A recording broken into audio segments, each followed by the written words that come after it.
Oh, is this a... No, this is not a bug on me. This is a particle of dust. Ah, I love not announcing my stream so that nobody's here for the first 5 minutes. And I get to talk to myself. And VOD watchers get to skip ahead 5 minutes. Because surprisingly, weirdly enough, a lot of people do watch. I don't know if this is normal for YouTube, but a lot of people end up watching the VODs of my streams after I'm done streaming. Come on, okay, there we go. Filter to filter to live chat because YouTube has a horrible, horrible feature, and I'm always gonna say this at the beginning of every live stream. Why do they default to like auto filtering messages that they don't think are good? That's bad. You should let me look at all the messages I have. What did I get? Oh, cool. Oh, I still haven't done my redemption codes yet. Maybe I'll do that while I'm waiting for people to come in. Okay, what even are they? Let's pull up Reddit here. My redemption codes. Aw. Also probably I'll paste them in chat as well. I'll pin that message in case anybody wants to. I don't know. I think it's nice. I think it's chill. I swear these are usually in the subreddit. Where are these codes? Where are these codes? That's the link to the live stream. You know what? It's probably I might just have to type them in myself here. Um, Now I can't find this at all. Oh no, here it is. Here they are. Let's do this.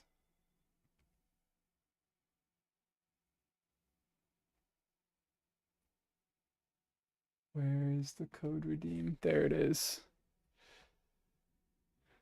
Oh, I have to log in. I love Genshin making it. I should really just get Hoyo Buddy. That's what I should do. I should get Hoyo Buddy to do this all for me. First one is GI 56 Paralogism. And I'll set that up to be to work in my chat. Redeem. The second is Chef Escoffier 0507.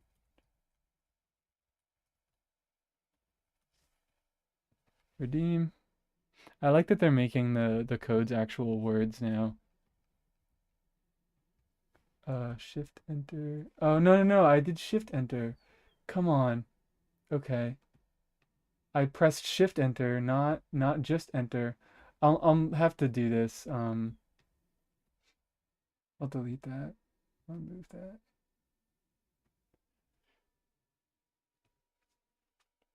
GI 56 paralogism.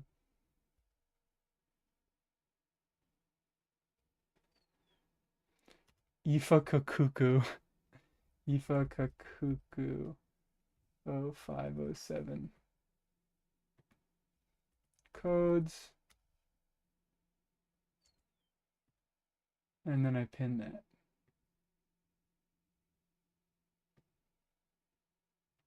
Come on, let me pin it. Let me pin it. There we go. And I need to still put in the last one. Ifa Kakuku 0507. Watch me have spelled those wrong. Did I spell them wrong? No, I didn't. I'm all good. I'm the goad. So, that should be... Hello. Thank you for all the free primos. And thank you for the violet grass, Baiju. That actually is quite nice. Fortifying teas.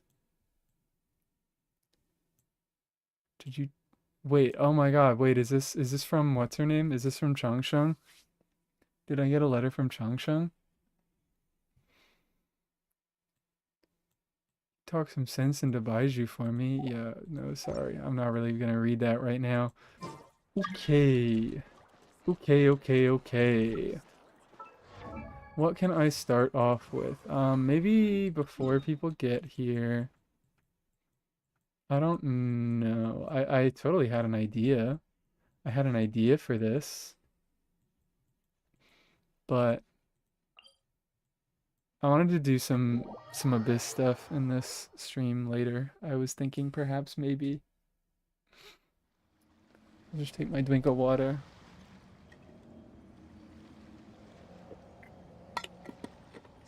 There we go. And also, you know what? I think I'm gonna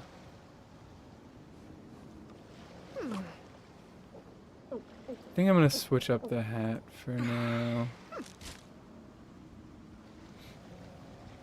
Yeah, I might stick to this one.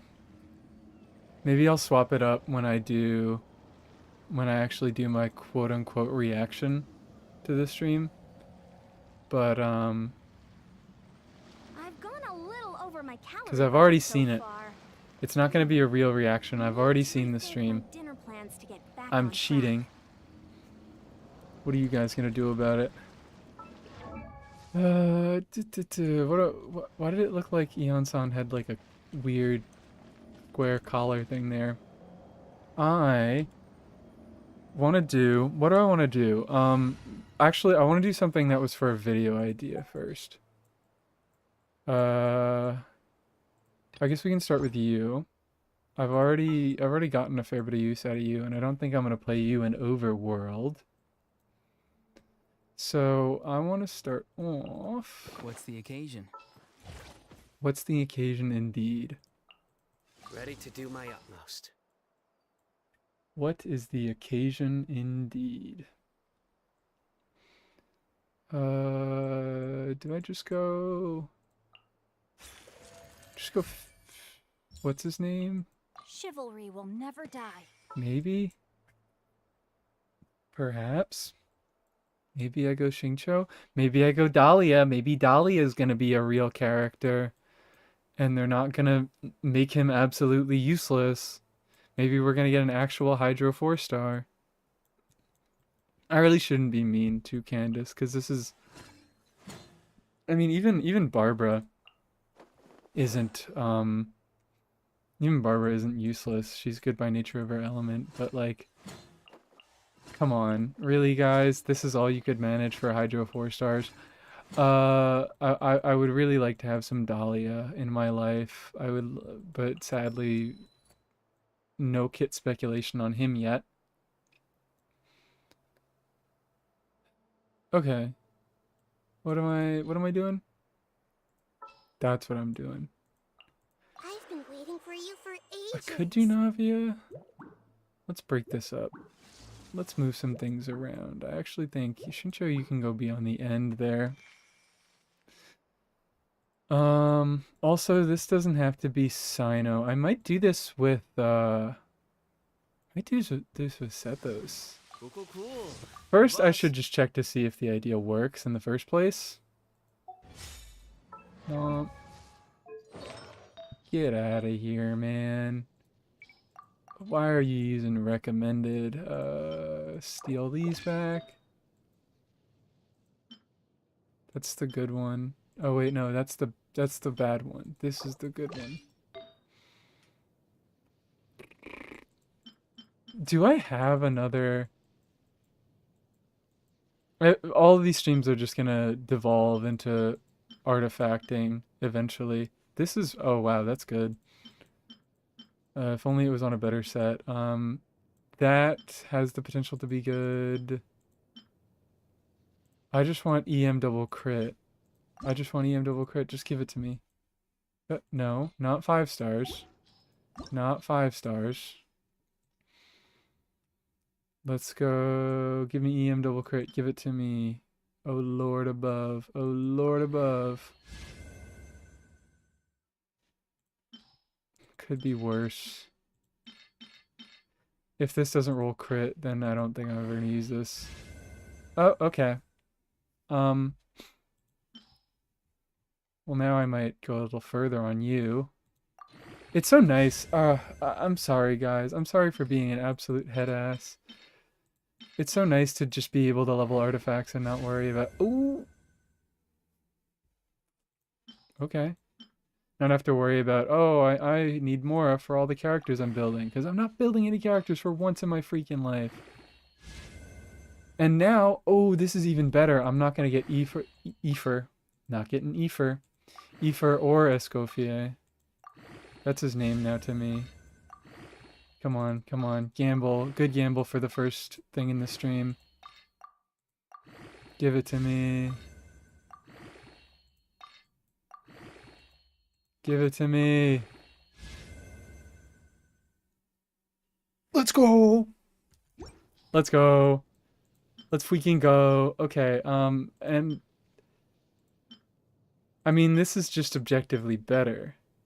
This is the exact same ER rolls and the exact same attack rolls, but this is just objectively better.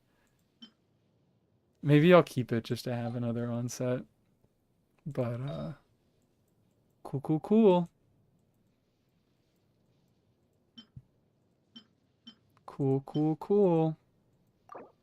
Let's get in here. And let's get in here. I guess I could provide. People still aren't in here. It's been 10 minutes. Where are my regular viewers? I could talk a tiny bit for VOD watchers. Um, I want Pamber. I do definitely want Pamber. Yes, you can take that.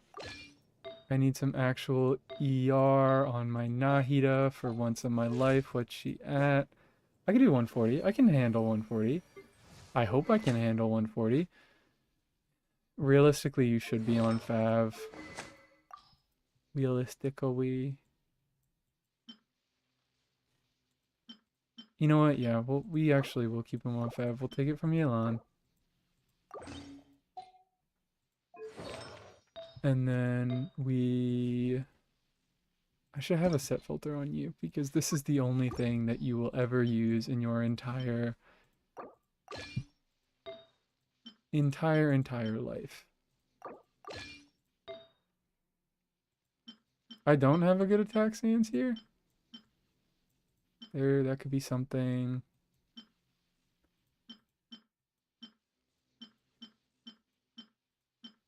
You know what? Maybe I'm changing my mind.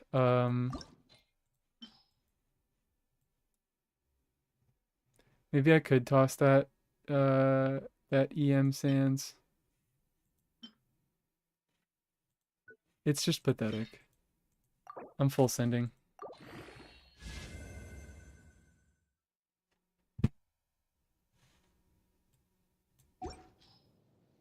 What was my other one?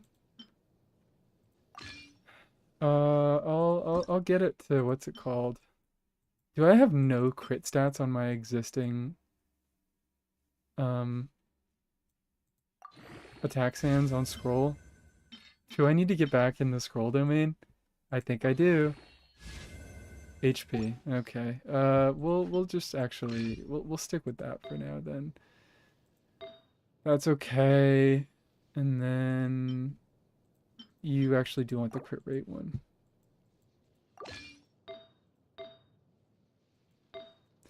I'm doing this idea. I should be talking for the sake of the VOD watchers. I keep getting comments about Auron in Hyperbloom stuff, whether he can be used or just like why wasn't he designed for Hyperbloom. And I kind of agree. I think it's cool that Electrocharge is getting a designated support, or got a designated support, I should say. Because while it's true that Hyperbloom doesn't have a current dedicated character, it has some synergistic characters. Like, I mean, what?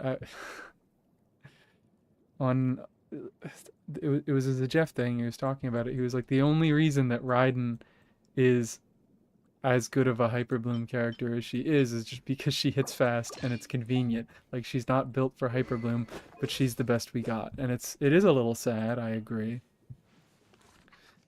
But we don't technically have a real Hyper Bloom character. And I guess it would have been cool if Auron was that. But I think that Electrocharge is in an even worse place. So I'm sort of happy that he's here. Anyways, I wanted to see if I could do a little messing around with Auron in a Hyper Bloom team as like a quick bloom carry type of thing. I shouldn't be doing this. I should be going against the robot. I really should be going against the robot, but I'm not. Where's the robot?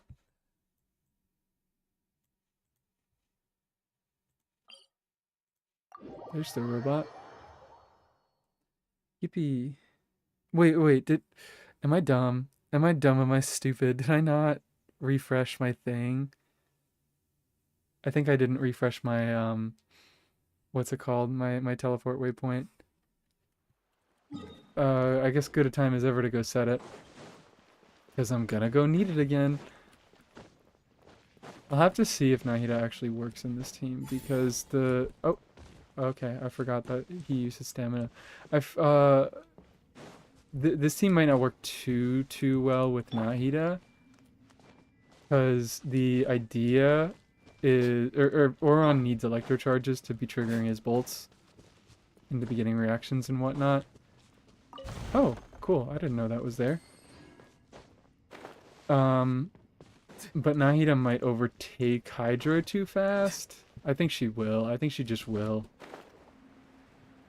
So this is gonna be a little suspicious. Might have to swap out for Baiju, who is like my only option left anymore, because even Yao Yao is too much because of her C6.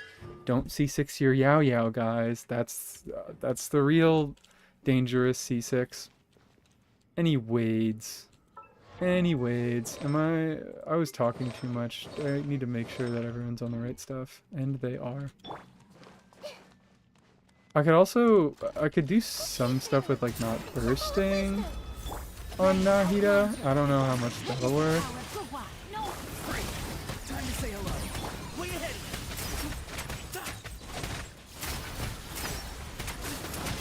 Okay, well, I didn't really consider the fact that this would not have enough energy, so let's just do a quick little restart there.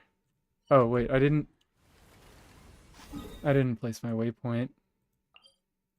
I don't think you can do it in combat, so I'm gonna have to just walk all the way back now.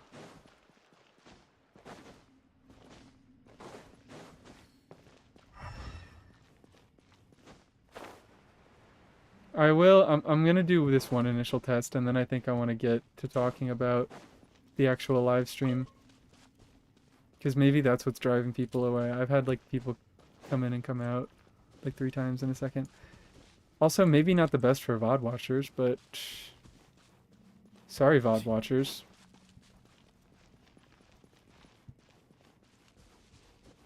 I at least can do this. And maybe this is where I'll stand here to do my, I'll stand here to do my quote-unquote reaction. Did I already mention that I've already seen it? I think so, but I'm not sure. Because sometimes I think things and I don't say them, but I think I say them. And that's hard for live streaming. Make yourselves at home. Let me lead you a bit. Huh? Not too far now. Tell me what you see.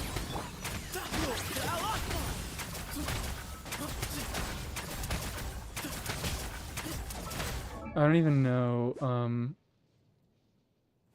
Oh, I do have, Ooh, he's getting Hydra bonus too.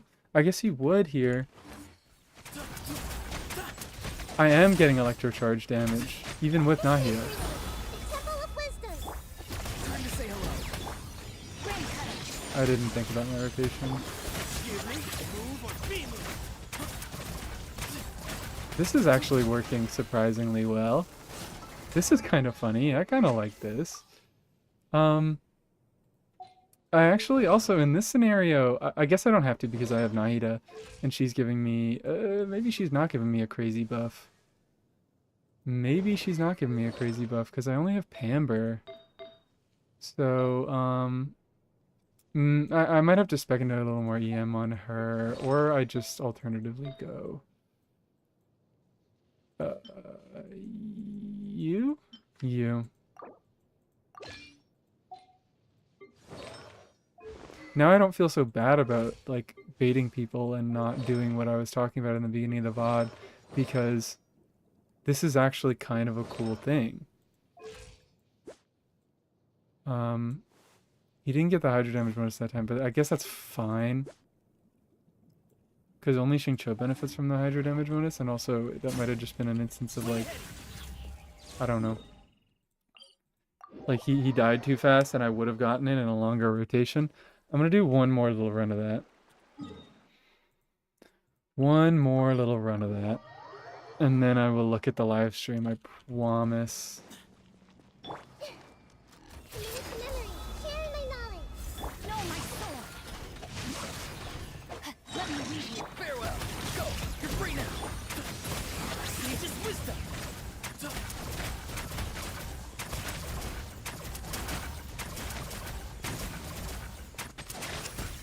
Excuse me. Ooh, and I still got my particles from that. Yourself some home. I didn't think I was gonna hit him. I did my rotation wrong again. Whatever. Tell me what you see. Way ahead. I lost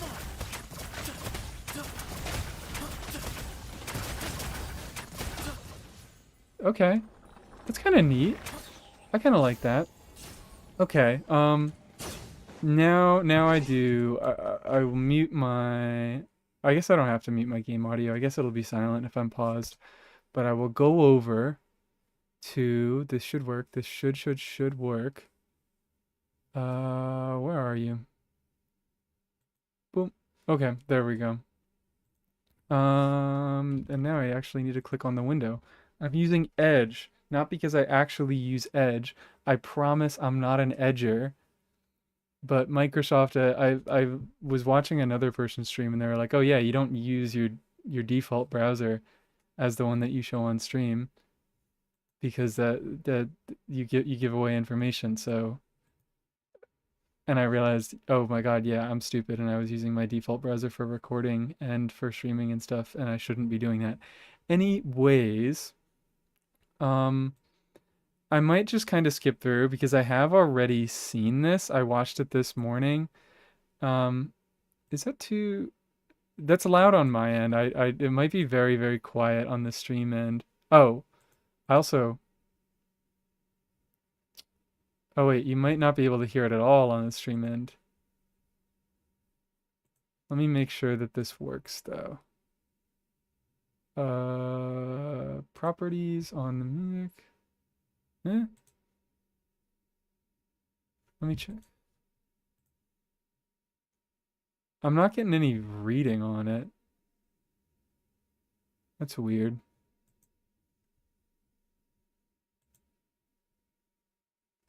That's smart. Don't want to reveal tabs we were meant to see. Yeah, yeah. I wish I had actually thought of it instead of,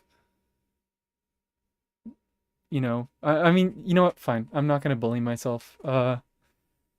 We all have to learn things. But yeah, yeah, it definitely is smart. I'm glad I found out eventually because I definitely would have kept doing it. Can you hear any of this? It looks like on my side that you can't. And maybe I have to do like properties. I'll leave it playing just to make it easier to find out.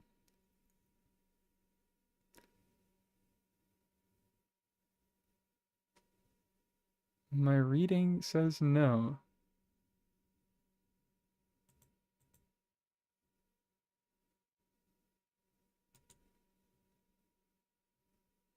And I don't want to do this without audio.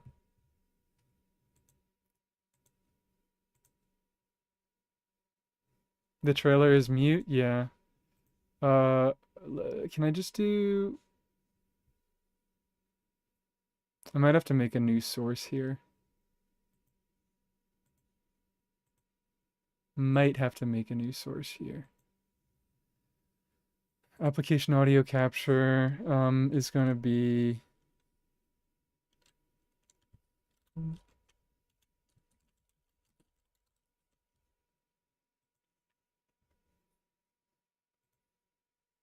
hope this works.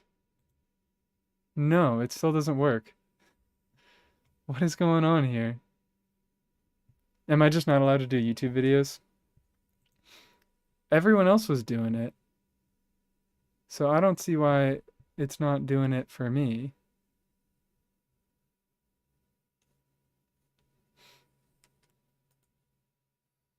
This is off to a great start. This is off to a fantastic start. Oh wait, what? Should I do this? Yeah, there we go. Okay, I fixed it. I'm so good at this. I'm good at streaming. Look, it says it on the hat. ウィンドブルーム祭 Okay, の本番 so もうすぐ始 is it overly loud? It's kind of loud for me. But like I'm really noise sensitive, so どう I don't よか know. ったでしょ旅人 I hope this is いらっし going. ゃい This should be シガル going マラ now. ンエーランドファミリーに加わる準備はできたグルメ系 A little loud? Okay. I like can't eat. Oh wait, I could just. I'm being dumb. I could turn it out down on my actual software. There we go. So yeah, I don't know. I'm not gonna watch through the whole thing uninterrupted.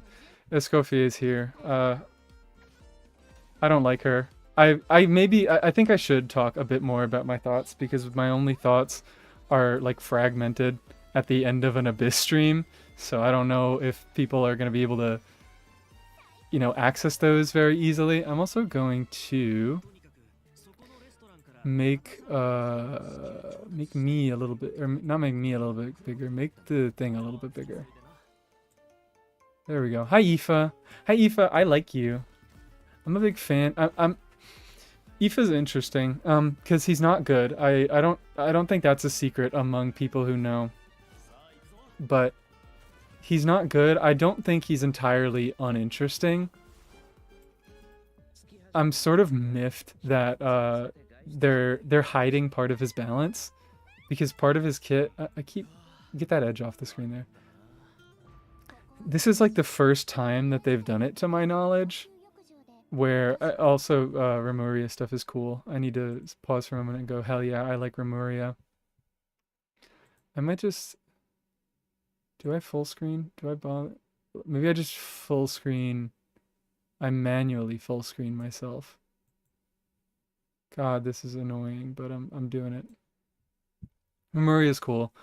I hope even shenanigans are fun. That's the thing. Well, he seems like a unit who I don't know how much there is gonna be to do with him. Uh, I'll collect my thoughts maybe more towards the end. But I swear I had a cool idea. I had like a thought of something that I was gonna do with him.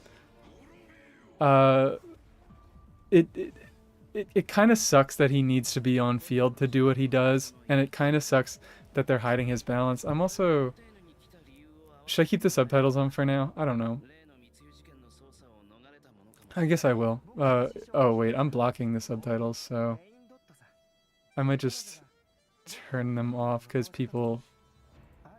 This is cool. Albedo content. I'm always an Albedo content lover. I am actually very, very excited for this Archon quest. I should be pausing more, but I guess this is the beginning of the stream, so they're gonna front load everything. I'll probably pause when I do more skipping through. Cool, D-Luke and Kaya. I'm only ever gonna build one of them. Sorry, D-Luke, you're a little bit lame. Albedo on trial. Thank you. I accidentally flashed that on screen. Dahlia, please give us a real, I want to give some more thoughts of substance, so maybe I will start pausing now, but Dahlia, I would really like it. You can't see my cursor. This sucks. Um, I really, really hope that Dahlia doesn't suck. I very, very much hope that Dahlia doesn't suck. Because we need some more Hydro 4 stars. And not to say, you know what? Maybe I will say, but Barbara doesn't suck. I'm very much down on Barbara. I do not like her at all. But realistically, because of her element and her healing and her weapon type, she has some use cases. I just hate them. And Candace is cool. Candace has stuff that she does, but it's very, very niche. So like only pretty much AoE Hydra application. If you're looking for other stuff, she's always worse than Xingqiu and Yelan. Not that that's hard, but yeah, they're and then Xingqiu is Xingqiu. I'm not necessarily saying Dalian needs to be another Xingqiu, but I would like him to be a lot closer to Xingqiu than the other two, and also not so con reliant as Candace is, because Candace, to get a lot of her use cases, she really does need cons. Barbara is a solid Neely driver. Yeah, that's what I'm saying. It's because her element and her weapon type uh, and healing, like they're all relevant things. I would much rather use Kokomi in every scenario, but in that particular situation, Barbara is effectively, not much worse, a little bit worse, but not worse enough to really matter. Um, I'm just a hater. I really am just a Barbara hater. I wish they did better with her. I wish she had more interesting things going on. So yeah, Dahlia, the only quote unquote information we have so far about Dahlia is he's gonna be an attack speed buffer. And like please if they do decide to go with that, they either well I mean they shouldn't make it the only thing that he does, because that would suck, because attack speed is only situationally useful. It's a cool thing, but like there's a reason that Mika does a million other things other than just attack speed buffing. I assume he's gonna do more than just attack speed buffing, but like I guess I wouldn't be all surprised if I wouldn't be all that surprised if Hoyo just decided to make him horrific because they think his element makes him unbalanced. Hydra is not as good as it used to be, Hoyo, so please stop butchering your 4 stars for no reason. Or, just give us more in the first place. Hope we get a banner that celebrates Albedo getting more screen time. A Chiori rerun, exactly. Albedo should have been on banner. Or like at least... I'll talk about it a bit more when they actually get to the Chronicled banner part, but like, I'm glad that they have an Inazuma Chronicled banner now. Thematically, it should have been a Mondstadt banner, but whatever. This boss is kind of cool. It looks goofy and corny, and I kind of like it because of that. Albedo is looking malicious and whatnot. Pretty boy. Very excited to see more of him in an Archon quest. I have no idea what anybody is saying. He sets off the fireworks. I could skip this part because I don't think I have anything meaningful to add, but it's pretty. Oh wait, no, this is the part I should turn on the Varka, the Varka, the Varka. This is actually, I'm very, very excited for Varka because it's clear that he's not gonna be a stupid twink model. And like, don't get me wrong, I love my stupid twinks, but Varka should not be. Varka should not be a stupid twink. If anyone is to be a stupid twink, it should not be Varka. Are you interested in Skirk, or she seems boring to you since she's kind of limited to one team archetype? Yeah, I'm really not interested in Skirk right now. Like, with the little information that we have, I should pull up. I don't think we've gotten more, but right now all we have is basically that her talent damage gets tossed in the gutter if she isn't in a full Pyro and Hydro team. I don't actually know if she has a Hydro If there is a Hydra requirement, what is it? No, so you can go mono cryo with her, which I guess that's kind of cool because like Shenhe on a full mono cryo team is kind of neat. But you know, I don't have Shenhe right now. I might look to get Shenhe. She's definitely going on my back burner, but I would say mostly I'm uninterested in her because of how, yeah, I guess boring her playstyle seems. It's not going to be based on any reactions because the only requirement is that she exists in freeze teams and not that actual freeze is happening. And even if actual freeze did need to happen, we don't have any information on her like changing the freeze reaction and making it actually do anything. So at the moment, it just seems like I mean I shouldn't really be hating because I'm a mono geo liker, mostly out of um mostly out of I guess nostalgia because I loved Ito when the game came out and I like Unga Bunga hit stuff. But at this point in the game, I'm like, okay, I don't really like I already have my Mono Geo team, and if I didn't have that attachment, I probably wouldn't enjoy playing Mono Geo, and it's essentially just Mono Geo, but the colors are swapped around. Yeah, she's limited and her archetype is uninteresting. So I'm currently not expecting to go for Skirk. And I'm also, I mean, I was expecting somewhat to go for Escoffier, but I think I really am not now, at least not on the first banner. I am interested now in seeing how, I can skip this over. I'm interested in seeing how the meta plays out after her because, like, power creepy stuff has really just launched into the stratosphere. I'm going to turn this down a little for myself because I can't quite think when other people are talking. Maybe I should also just skip ahead. What am I doing? I'm I'm a bit of a moron. I love that awful bird. I do love that awful bird. Half of the reason I pulled Kanich was for a how, and I would give anything for another a how. So, when do they talk about her kit? I mean, I don't really need to. Oh, wait. I just realized. Ooh, she has funny little hearts in her eyes. That's cute. They've been going crazy on the eyes recently. She also, sort of in the theme of what they've been doing for like the entire Netland cycle, I really don't like Escoffier's splash art, but I'm liking a lot of the like in-stream art that they have, and her model, her 3D model just looks way better than I thought it would. I still am not the biggest fan of her visual design, but it's much better. I like actively disliked it when I just saw the splash art. Yeah, whatever. She's Gordon Ramsay. I think that's a pretty boring character gimmick. Sorry, Escoffier fans. Come on, give me the. Where's the character? Did I skip the character kit?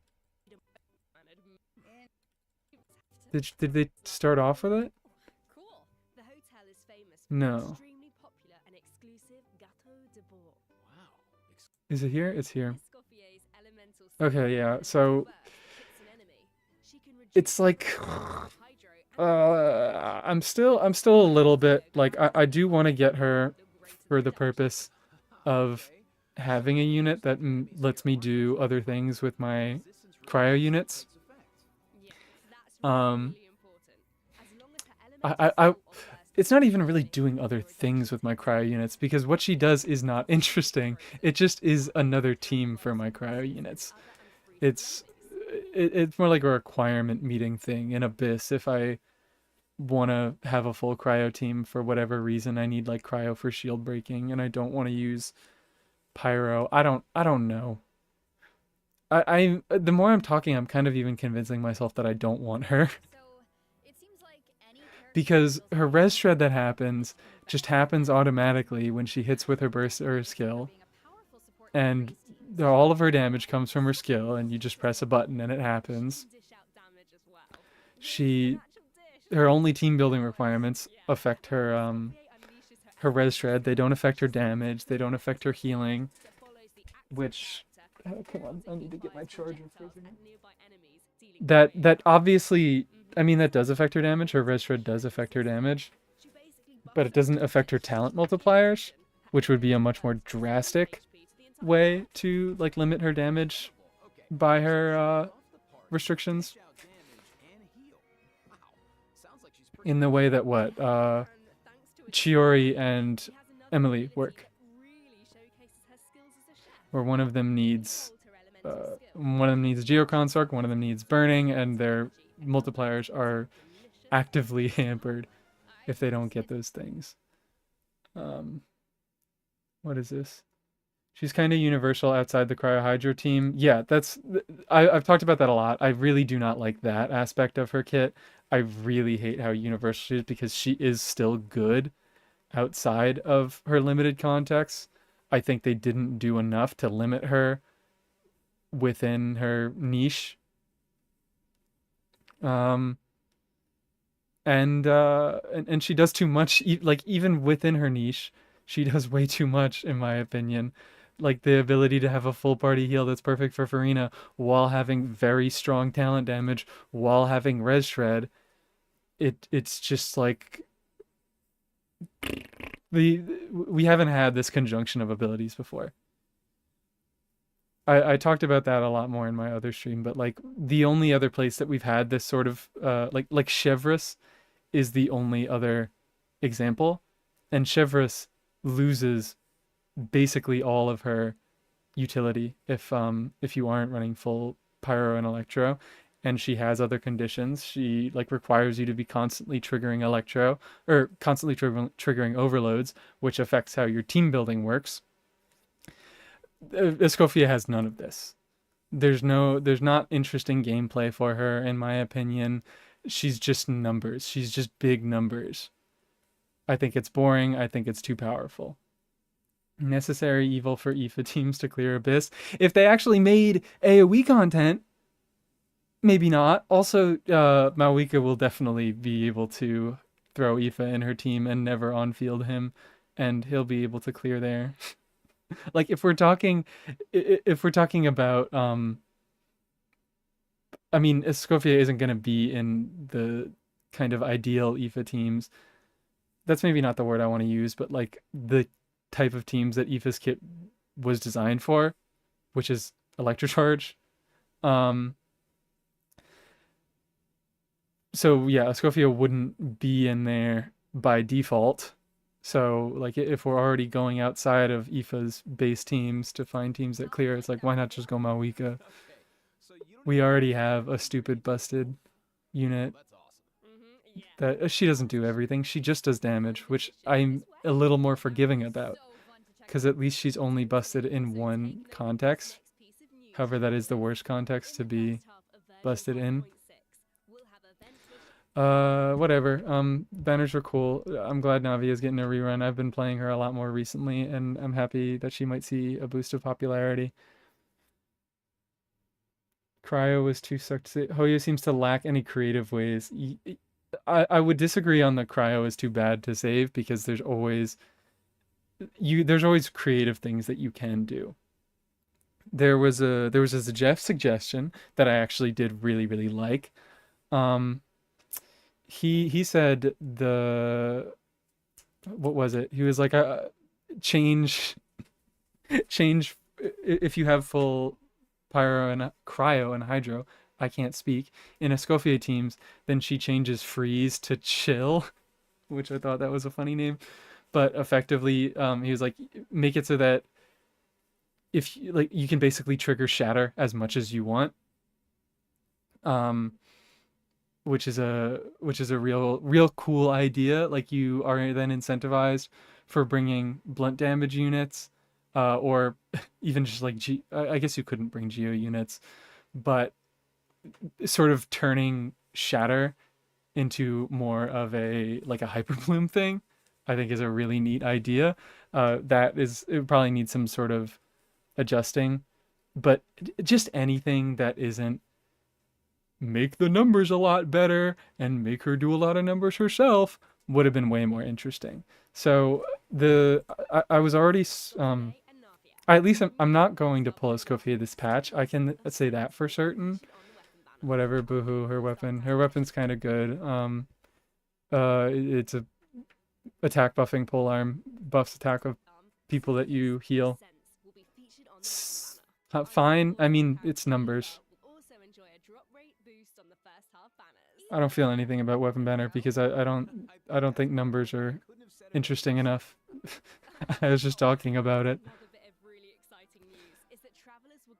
Whatever. Yeah, whatever. Banners exist, and then okay, all right. Like, what was this segment of the stream?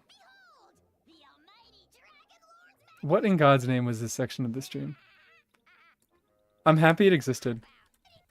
I'm happy it existed. But what the fuck were they thinking? I love getting my time wasted.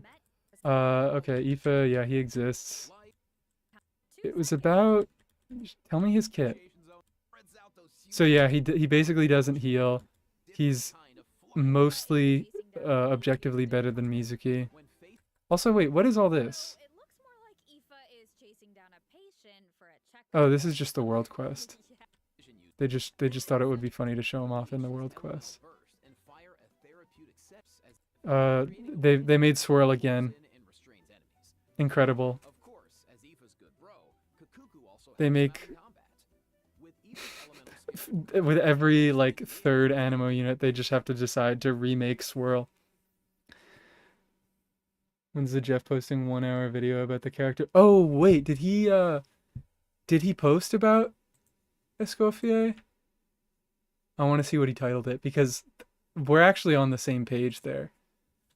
I don't agree with the Jeff a ton, but Genshin's balance is cooked. Banger. Absolute banger. Okay. Anyways, back to the live stream. Wonder if they've ever explored each other's bodies.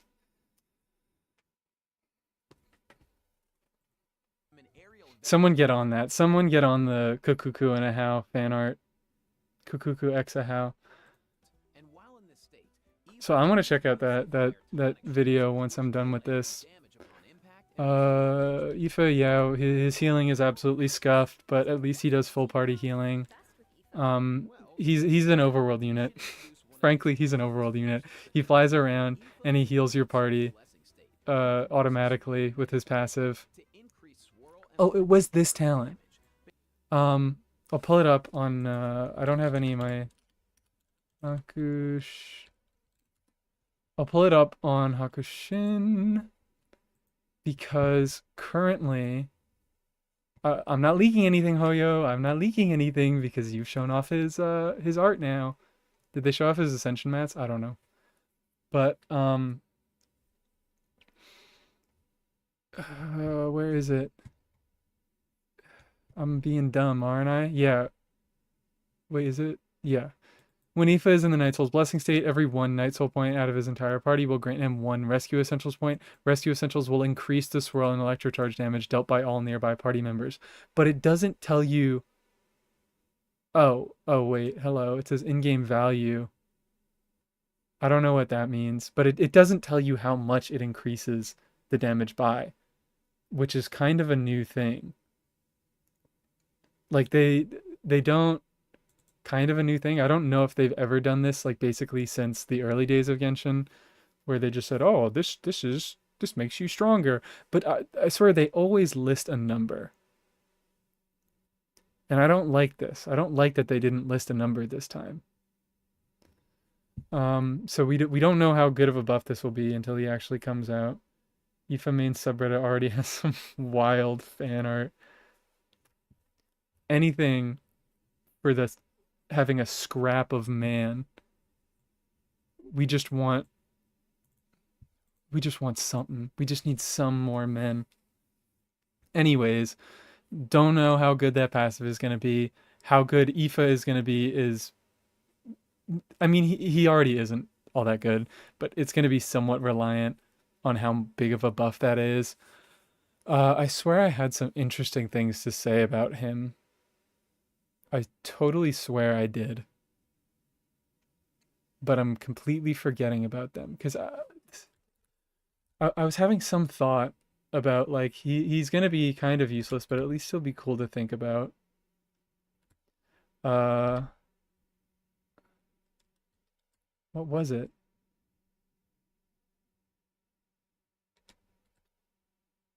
I don't know. Oh, wait, is this I'm looking at this now and I'm kind of starting to think. So one of the things they announced for quality of life is that you can now click on parts of their kit and it'll give you a blurb. It's supposed to be condensed blurb, but like the examples they showed off, it looked like the explanation of the stuff you click on is longer than what it is in the base kit. Um, so maybe they're using this to now hide how good characters will be from leakers, which I think is an unhealthy precedent to set. Because maybe it only you only get to see what the values are for this buff if you click on that. And if I go back and check on this page, it was highlighted. Rescue Essentials was highlighted, which I'm guessing it just means it was ripped straight from the beta. So that's not cool.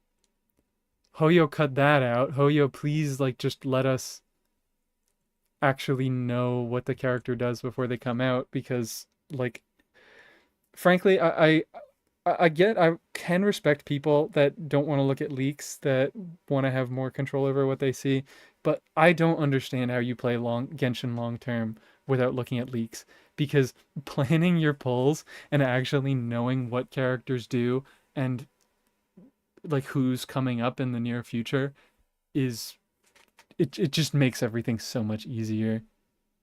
They designed this game to be as predatory as possible, so I refuse to like give them any ground on that. Like you want to hide things from me, you want to be evil, you want to siphon my money away from me, I'm going to look at leaked content because I do not want to fall victim to that.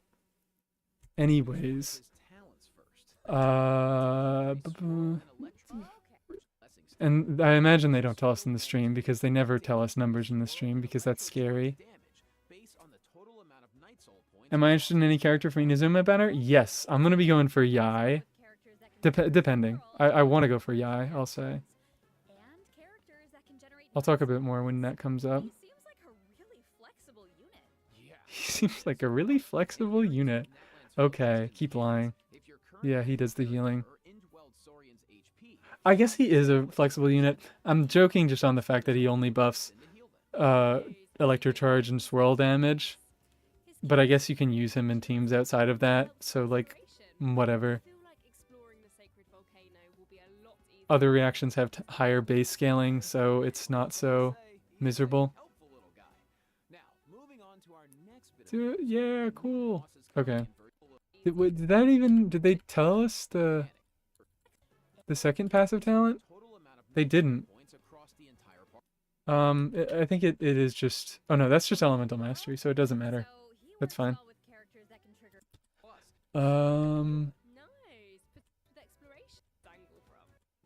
Anything else? Anything else? New boss, whatever. I don't. Yeah, Aoife doesn't use it, so I don't care. I might not even be getting Aoife though. I'll think about going for a 10 pull on the banner, a YOLO 10 pull. I'm happy to see Risley and Kanichi together. I like my men. I like my evil men. This is cool. I'm a big fan of this. And there should be, Risley should be voice acted for this event. Because I think Jozija's unionized or something. I still don't know exactly how that stuff works, but he should be there. Oh, this bow, I could totally be doing conspiracy theorizing on this, but this bow is maybe possibly for Dahlia. It's an HP substat bow, and it has the same passive as where is it? has the same passive as this freaking catalyst. Where is it? Oh, wait. Oh, no, no, no. It is the exact same as this catalyst. I think it's the exact same weapon, but it's a bow. So please, Hoyo, get a little more creative. It was funny when you did it the first time because you could do physical nouvelette, but I think it's going to be less funny the next time. Back to live stream. I'm I'm conspiracy theorizing that this could possibly, maybe be a Dahlia weapon. Oh, my connection's being janky and weird, but I think we're back on now. Uh, okay, yeah, I see myself. Assuming just like he's a Hydra unit, he probably scales off of HP. Um, and that's really all I'm going off of. Although it with the last patch, with the last event weapon we got, which was the torch, that was sort of intended as an Eonson weapon. It gave the attack percent of movement speed. So yeah, maybe if we're going off of patterns, then this could very well be a Dahlia weapon. Dahlia could be a bow unit, which fine. I don't think there are any, assuming that he's going to be a support, I don't think that there are any significant support bow weapons. I could check a list. Oh no, I shrinked that down. Let me go, let me just go back on Hakushin and look to see. I guess Elegy just came out. You know, never mind. We don't know anything about his kit yet. I'm not going to do anything stupid. I'm not going to do anything theorizing based on what might be good for him. But keep in mind, Dahlia might be a bow unit. Cheval Marin Film Fantasy, whatever. This is probably going to be a fun enough event. I like my boys, and the weapon could be cool. I like Navia. And I like business management. I like management simulators. That's cool. This is, wait. That graph just looks like a copy and paste from the potion event. Where'd that go? There it is. I'm fine with that. The potion event was a lot of fun. I don't know why this looks so silly to me. I didn't see this before. I wasn't like fully watching this stream. Because I was more interested in... I was actually mostly interested in the trailer, like the story trailer things. Because I already know about all the character kit stuff. Most of my opinions are set in stone there.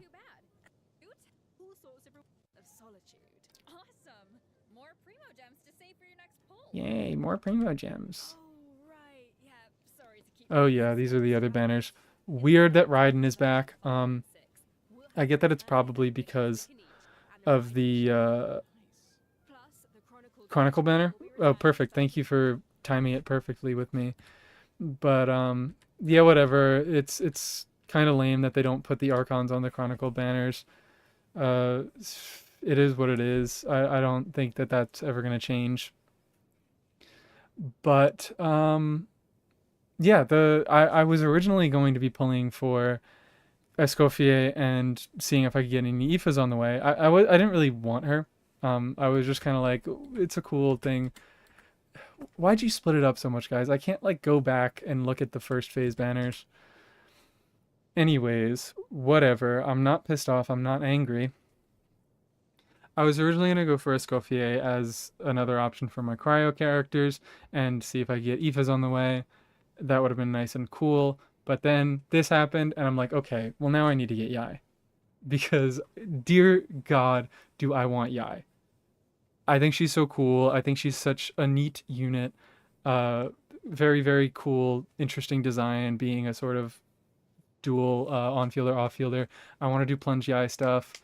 I want to do Tainari stuff. I want to do overload stuff. I think she's very flexible, and that's cool. And everyone else I already have. I would be fine. I think Ayaka Constellation sucks. Kazuha Constellation, I would just never use it.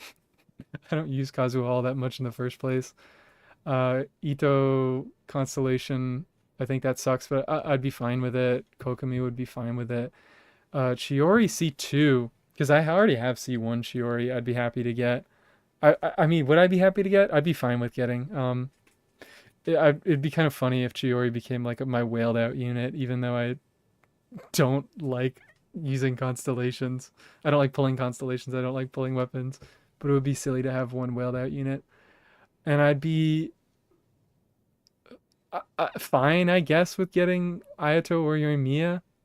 I think that this is a cool banner because obviously there's no standard units on it. I'm really surprised that they didn't put Mizuki on it. I'm surprised Kazuha is here instead, but it makes it a lot better, obviously. I assume that most people. I was gonna say I assume most people were going for Kazuha in the first place, but I think a lot of people already own him. So I'm not too sure about it. And in that case, like losing to him and getting Kazuha C1 or C2, they're fine constellations, but they're nothing special. Chronicle Wish pulls do carry over. So your pity does carry over, but if you lost your 50/50, it has the same thing as the weapon banner, where you get like the fate points. Those don't carry over. Pity does, but lost 50/50s don't. Um, but yeah, same thing as always. Like you shouldn't be pulling on Chronicle unless you have enough wishes to guarantee the character you want. I think I'm gonna be stupid. I'm assuming because this is when they announced it. I'm assuming that this is gonna be phase two, and I also imagine that they would want to run it with Raiden. Um, so yeah, it gives them nice extra time to save up. I'll be honest, I did think that I don't know why I thought this because there was nothing about it in leaks, but there was also nothing about it chronicled banner in leaks. So says how much you can trust leaks anymore. I thought we were gonna get a new area. Am I just stupid? Probably, but I thought we were gonna get something. Think this is a cool banner. I think all of these units are still somewhat decent. Like we're not having a Eula and Klee situation. You know what? Klee, sorry Klee. I shouldn't have done you dirty like that. We're not having a Eula situation.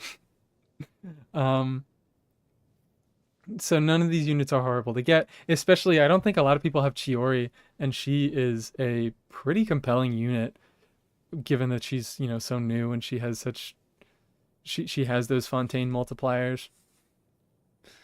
Kokomi, I think, belongs on the. Most of these characters, I think, belong on the Chronicled banner forever now. I'm really happy that they're going to be doing Chronicled more frequently.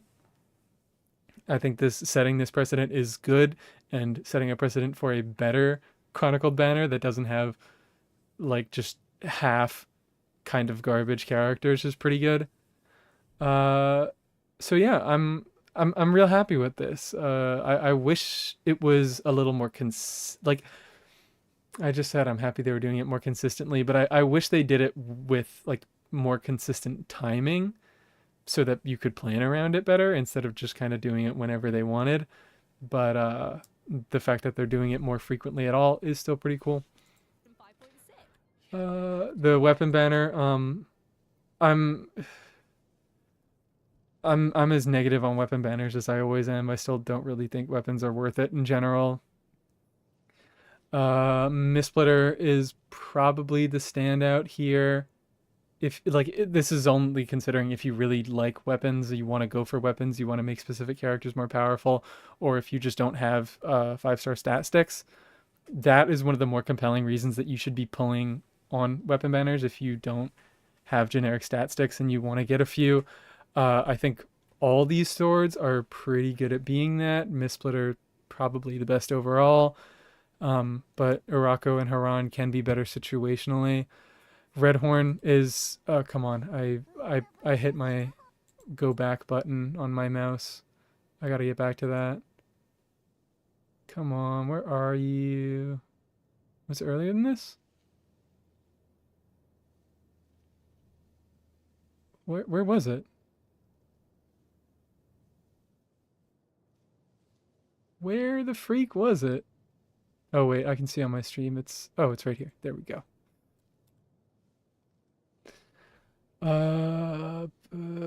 So what was I on? Freedom Sworn is also it's a fine buffing weapon. I don't think it's that crazy. Fav is better. Big surprise. Um, the buffs it gives are just often not worth it. Xiphos is Kazuha's best in slot. It's not actually Freedom Sworn. Sorry to tell you guys. It's a little situational.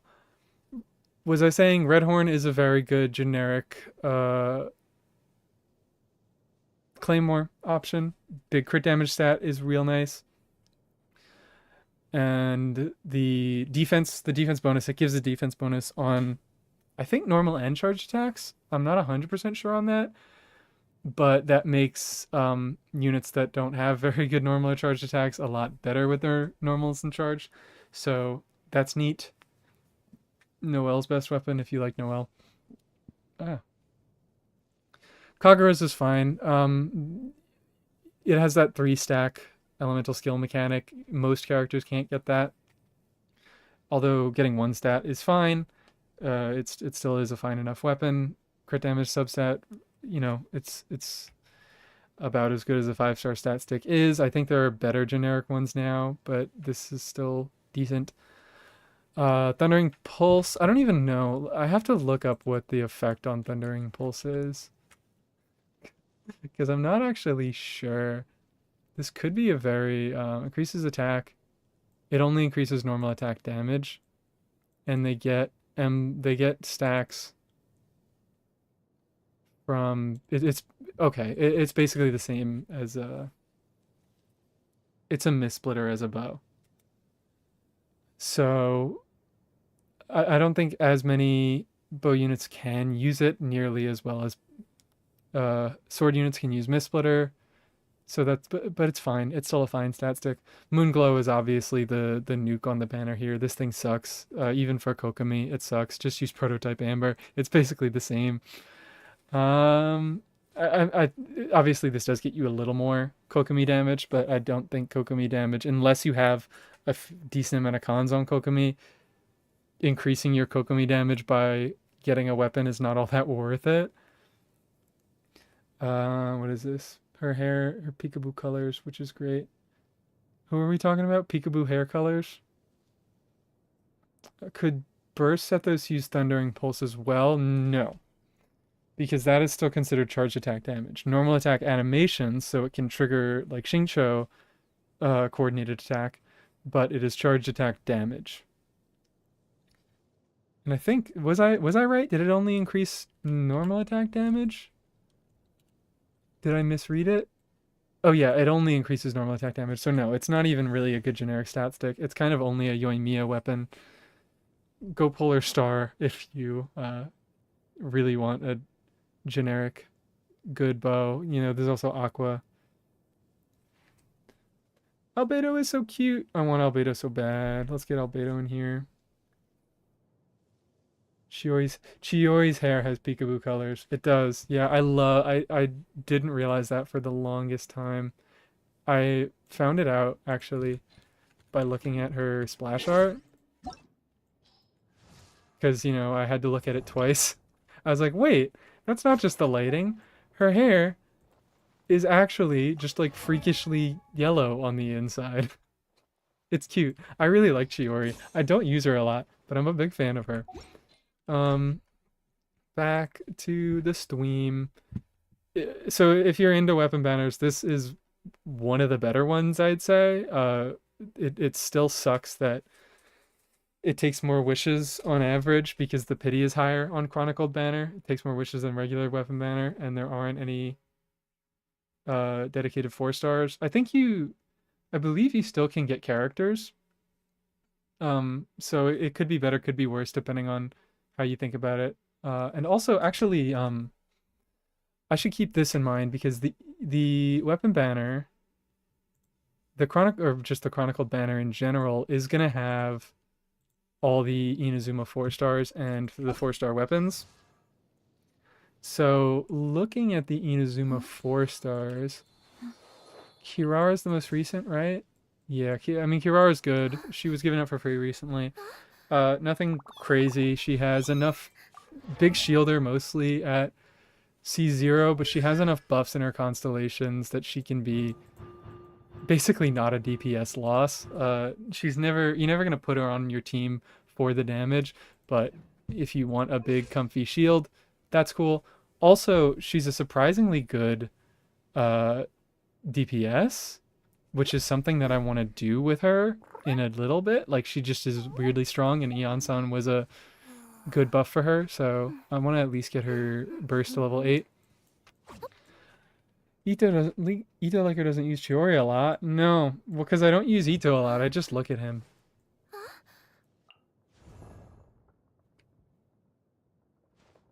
I just like looking at him and listening to him. Anyways, I would love to use Chiori more, but she just has like a kind of uninteresting and uninteractive kit. She's cool. She does what she does well, but like Geo off-field DPS doesn't allow for many shenanigans. Want Chiori's weapon for when I get Albedo. Do you not have Cinnabar? Because if you do have Cinnabar, it's very, very possible that you don't have Cinnabar, because Cinnabar is like, what, 3 years old now? It's basically the same. Basically the same. I actually haven't even leveled my Cinnabar. It's better. I just use Harbinger on him. I use Harbinger on her. But I'm supposed to be looking at Inazuma characters because it helps pad my crit stats and it makes my brain happy. But I think Cinnabar is actually better. I just sort of rotate Ito on my screen and wish MiHoYo knew biceps are real. Just block him out. Just like put your hand over the monitor. Don't look at his arms, just look at the stomach. Stop moving so much, Ito. So, about the rest of the units, Kirara's cool. Her constellations make her not a DPS loss, so, like, she's neat, and I think a lot of players like shields. Kuki, obviously good. They don't actually put Kuki on a lot of banners, so it might be nice to get a straight Kuki, especially because her C2 is pretty significant in Hyperbloom teams. Getting that extra 3 seconds, giving her 100% uptime, real nice. Without it, you have to do like weird staggering with using her burst. I would also like, I want C4 Kuki. I'm at C3, I would like C4. I don't think it's that useful though. So Kuki's fine. She has 2 okay cons, I'd say. Who are some other characters? Stray Goro. If you're an Ito liker, I mean, he doesn't use Goro anymore. That was the whole point of that Goro video. But if you still want to play Mono Geo, Goro just kind of sucks nowadays. I'm really sorry to say it. I love you, Goro, but you do just kind of suck. So that's a bit of a bomb on the banner as far as things go. Toma is getting more and more use cases. He was always a good Burgeon unit, but no one plays Burgeon, so boohoo, whatever, that kind of sucks. Overload teams, especially with Chlorand, are now a lot better, and his C6 is actually pretty good. 20, oh no, I thought it was 20%. It's only 15%. That's nice for a pretty wide variety of Overload teams. Not really a wide variety, mostly like Sino and Chlorand, but whatever. He also just, to be honest, he does just kind of suck at C0, because, what's the cooldown on his skill? Okay, that's not too bad. And he has a 20-second burst, so it's not really limited by that. But, C1 can make him a little more consistent. C2 is the main one. Getting more uptime on his burst is real big. Because I think it's a 12... Oh no, it's a 15-second. But it just doesn't feel like enough. It lets you go Toma first in a lot of your rotations if you have the extra 3 seconds. So that's really nice. And as mentioned, C6 is nice. Also C4 is good. Toma is just like... he's fine at C0. He gets some really good cons. So that's nice. If you can get some straight Tomas. Sara... I think I underrate Sara a lot because she actually is really good. She's just a pain in the ass to play, and I'm one of the only people who actually likes playing her. So I want to downplay her strengths. Goro being useless as Twink rep, and I stan exactly. It was canonical. They needed to make him stink. They needed to make him a stinky twink. Anyways. Sarah, useless without who she's 6. So, but most people who want to use Sarah are mostly using her with Raiden, and she's on all the Raiden banners. So, it could probably have some less value. But I shouldn't say useless without C6. Just a lot worse. Not worth using over basically any other buffer. She's funky. I personally do really enjoy her, and if you care to learn how to play her, she can have a lot of good use cases. So it's kind of cool that she's there, and she also is. She sucks without C6. She's useless without C2. Because like not only does this make her cleaner to play in rotations where you don't want to use her skill or burst, but even if you want to do the weirder teams, this opens up her buffing capabilities so much more and lets her buff mostly herself, which is nice for her burst damage. Her burst is big funny number. I could talk about Sara more, but I think not many people care about Sara, so other last unit is Sayu. I also am somewhat positive on Sayu, probably more positive than a lot of other people. Maybe now that supports are doing more, it's harder to justify putting a slot in your team that is just res shred and healing. But I don't know. She's still cool. I still think she's useful. I still think she's more fun than Jean. Jean is probably overall better, but Sayu is sillier, so I prefer to use her a lot more. I think that's it for the Inazuma 4 stars. So Sayu's cool, but she's getting worse. Sara is only good if you know how to play her and like playing her. Otherwise, I don't think she's all that compelling. Like she's not a good enough upgrade that you should learn to play her if you don't enjoy it. But she is strong if you like using her and you know how to use her. Toma has gained a lot of value over time. He actually is kind of a good unit to be getting on that banner. Goro sucks. Sorry, stupid twink. You're useless, but he's pretty, so you know, for what that counts. Cookie is good. She has one good early constellation, so that's nice. Hazo, I completely skipped over Hazo. I like Hazo. Hazo was my first big video, so I have some attachment to him. But like, I don't know. He doesn't have like great damage. I wouldn't consider it really worth.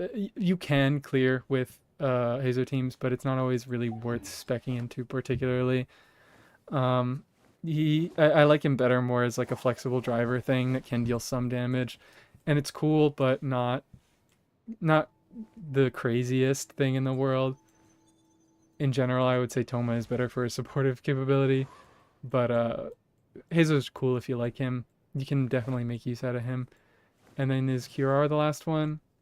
Yeah, strong shield, surprisingly good DPS, has fine buffs in her constellations. So I'd say, did I miss anyone? I don't think I did. The 4 stars, they're fine. Goro is easily the worst, which, I mean, he's one of the worst units in the game, so like that's not surprising, but I think everybody else is a fair step above him. Then maybe Sayu? No, probably Hazo, but like those two are still arguably both pretty good. You definitely can find your uses for them. So good 4-star banner on the character front. I think, let me think about cons. I have C6 Kirara. Have Hazo. I would like some Kuki cons. Have Goro, have Sara, have Toma. I need Sayu. I only need Sayu and Kuki. So this is not a good banner for me. For the weapons, oh wait, yeah, equipment. Did they show it in any sort of order? No, they don't. There is not a gacha Inazuma sword. Alright, okay, these are in order of release. Really? Wait, what? When did this come out? Maybe it's just in order they were acquired? No, because I got Moonlight after I got Shigure. So I don't know why this sword is here. Whatever. Um that's too far. Akumaru. Oh, I can't even look at the full name. Akumaru is fine. Does it have a high base attack? Let me check on this. Get out here. I should just keep this tab open because I keep reopening it. Get out here. Kumaru. It's a high-ish base attack. It's not the highest you can do. Oh wait, no, this is a medium base attack. I'm tweaking. Medium base attack percent substat, not the best start, whatever, and then it's the same passive. This is like basically only usable on Beto if you can meet her energy needs. I don't really think anybody else wants it. Let me filter Claymore because it's burst damage. Claymore. I mean, technically you can use it. Oh wait, I don't have my internet hidden. Sorry. Technically you could use it on Mawika, but the fact that it scales off of total energy cost and her energy cost is 0 makes her a lot worse. So like you could, but don't. Maybe it's a funny option. Maybe if you want to troll your Mawika, if you want to say haha silly things about your Mawika. Navia doesn't do a lot of burst damage. Does some, but not a lot. Dea, I guess you could potentially use it on Dea because most of her damage is in her burst, but that relies on cons. And she's also a better HP scaler when she has cons, so the attack percent substat is not the best. Tori doesn't do burst damage, Ito doesn't do burst damage, Sayu does some burst damage, but just build Swirl. Just build Swirl. She wants to be built with EM at C6 anyways, just do Swirl. Eula has an 80 cost burst, right? Right. Burst. Yes, she does. But if we're being honest, I'm not gonna do the calcs on it because I'm not doing Eula calcs. I would rather die. I genuinely think Skyrider Greatsword is a better option for her, and it's a 3-star you can get from Mondstadt chests. So do not get a Kumaru for Eula. Claymore. Xinyan does some burst damage. Xinyan's actually, I do think most of her value is in her burst. That's 3, and this is like, yeah. This is kind of garbage damage over time. You could use it on a burst Xinyan. And it's a 60 cost, so it's a little lower, but if you get her with some higher cost supports, that could be useful. Actually, Chongyun is mostly burst damage, but he has a 40 cost, so he's kind of shooting himself in the foot there. And then Beto, yeah, she has mostly burst damage, but mostly burst damage, and she has an 80 cost burst, so she has some decent synergy with it, but it's not good enough to like actually want to go for. If you get it passively, I don't even know if I would consider leveling it. There are probably other options that are close enough, and maybe even like Fav is easily better for your team utility. Fav always is better for your team utility. I didn't really need to say that, but I did. I'm gonna go back to the weapons. And there are other weapons that are close enough in damage that I don't know if I would really want to level it until I got higher refinements. And I wouldn't expect to get higher refinements off of the Chronicle banner. So Kumaru is not something you want to be seeing. I know Wavebreaker's Fin. What is this? I feel like I'd play Sayu more if I didn't have a roommate that was obsessed. Oh, Lily Pichu? Yeah, that it does feel a little weird. Actually, does she still have it? I think she's like the only character in the game that is credited with...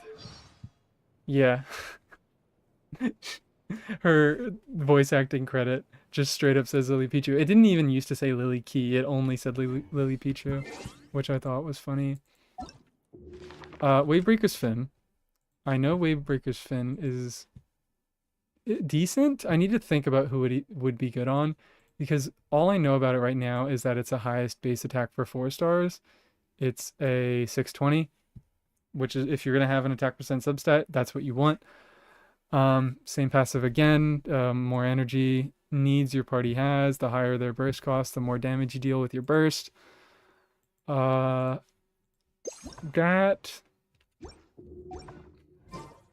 I think catch is just straight up better for Raiden, which is, you know, the one big thing. Catch is just straight up better for everybody. Polearm. Yeah, definitely, because Rosaria has a lower burst cost. Raiden and Xiangling, you may be able to get, might be able to be more useful, but the catch stats are just so good. Yeah, I don't know if I would ever consider it over catch, or I was gonna say engulfing. You can't reliably, or probably a lot of people do have engulfing. I don't know, people like their Raidens. I have engulfing, but I don't know. Am I the best metric for that? Who's to say? It's competitive on Raiden at R5. At R5. So if you can somehow manage to randomly get it from the Chronicled banner all the way to R5, because I imagine not a lot of people have it, it's competitive with a free-to-play weapon that you get from fishing. Which, like, fine stat-wise, but realistically, I don't think it's going to find much of a use on your account. Or it found use on your account, but in general, not a lot of people are going to find a use for it. Last, I don't know if it's the last. And you don't, you know what? Yeah, fine. Quality of life of not having to fish. Maybe it does make it worth it. I'm losing my, I'm geeking. I'm losing my freaking marbles.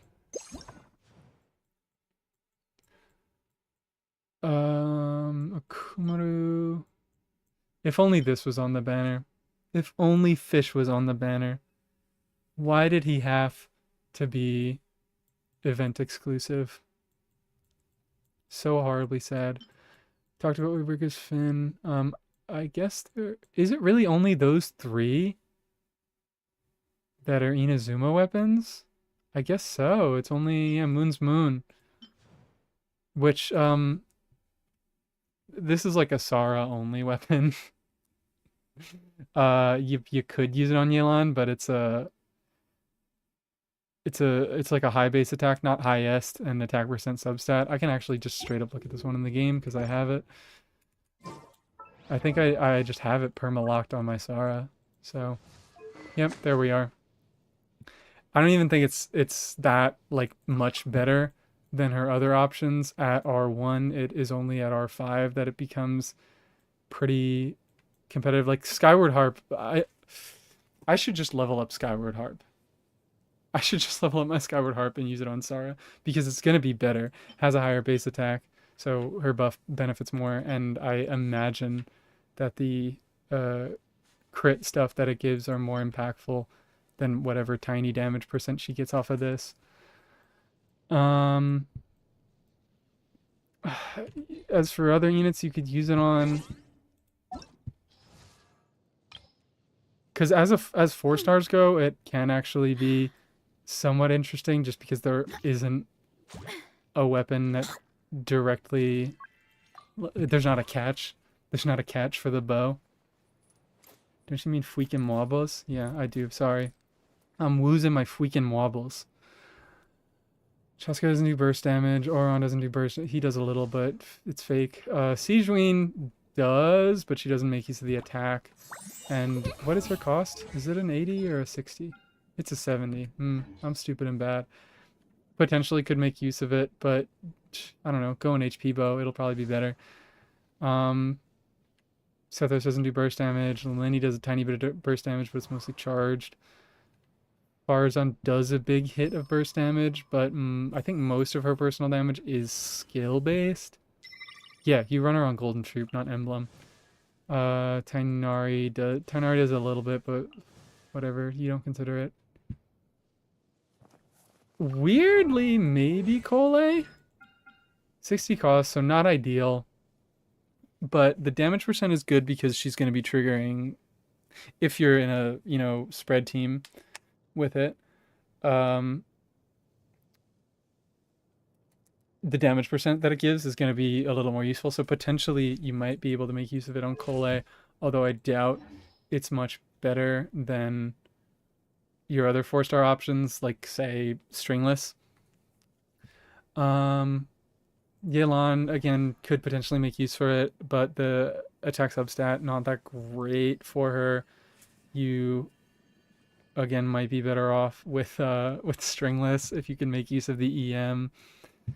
I'm struggling to think of other options, so it might, I don't know. It's probably around the same as Stringless on Yelan, maybe a little bit better.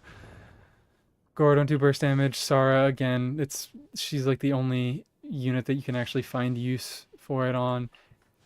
Aloy, maybe? Aloy, maybe? If you're building a burst DPS Aloy? Never mind, she has a 40 cost burst. So probably not, but maybe in a Escoffier teams. What's Escoffier's burst cost? What is Escoffier's burst cost? She's a 60. Okay, so no, you already have two kind of lowish costs. So if you really, I guess maybe whatever. Ganyu doesn't do burst damage. Tartag, no. Yeah, it's a Cujo weapon. It's mostly just a Cujo weapon. The rest, there are options that I think are competitive enough that you don't consider using it much. And even on Cujo, it's fine on Cujo. I shouldn't be hating, but all these weapons, you kind of need R5 for them to be more competitive. And given that they don't show up on a lot of banners and you'd be getting them random off the Chronicled, I wouldn't expect you to have them at R5. Use Moon on DPS Farazan, it's okay. Yeah, that's what I would expect. I want to think about, honestly, Stringless might even be better on her because it gets both. Oh, I already have it equipped. Cool. You get both burst and skill damage from it, and the EM is not useless on her because she's actually triggering swirls. Maybe it's probably more competitive to build into her actual talent damage because it's somewhat decent. But you'd probably be better off going with a random stat stick. Although there's not a bow with sit, so whatever. If you have one of these, or if you grab one of the standard banner bows. What's the other one? It's Skyward Harp. Almost bow. Yeah, okay, no. It would not, almost bow would not be useful on her. But I really need to level my Skyward Harp. I don't know why I haven't done this yet. Is this domain up? It is up. I don't have any resin. Mino have no resin. And I don't have any fragiles either. I'm so good at this game.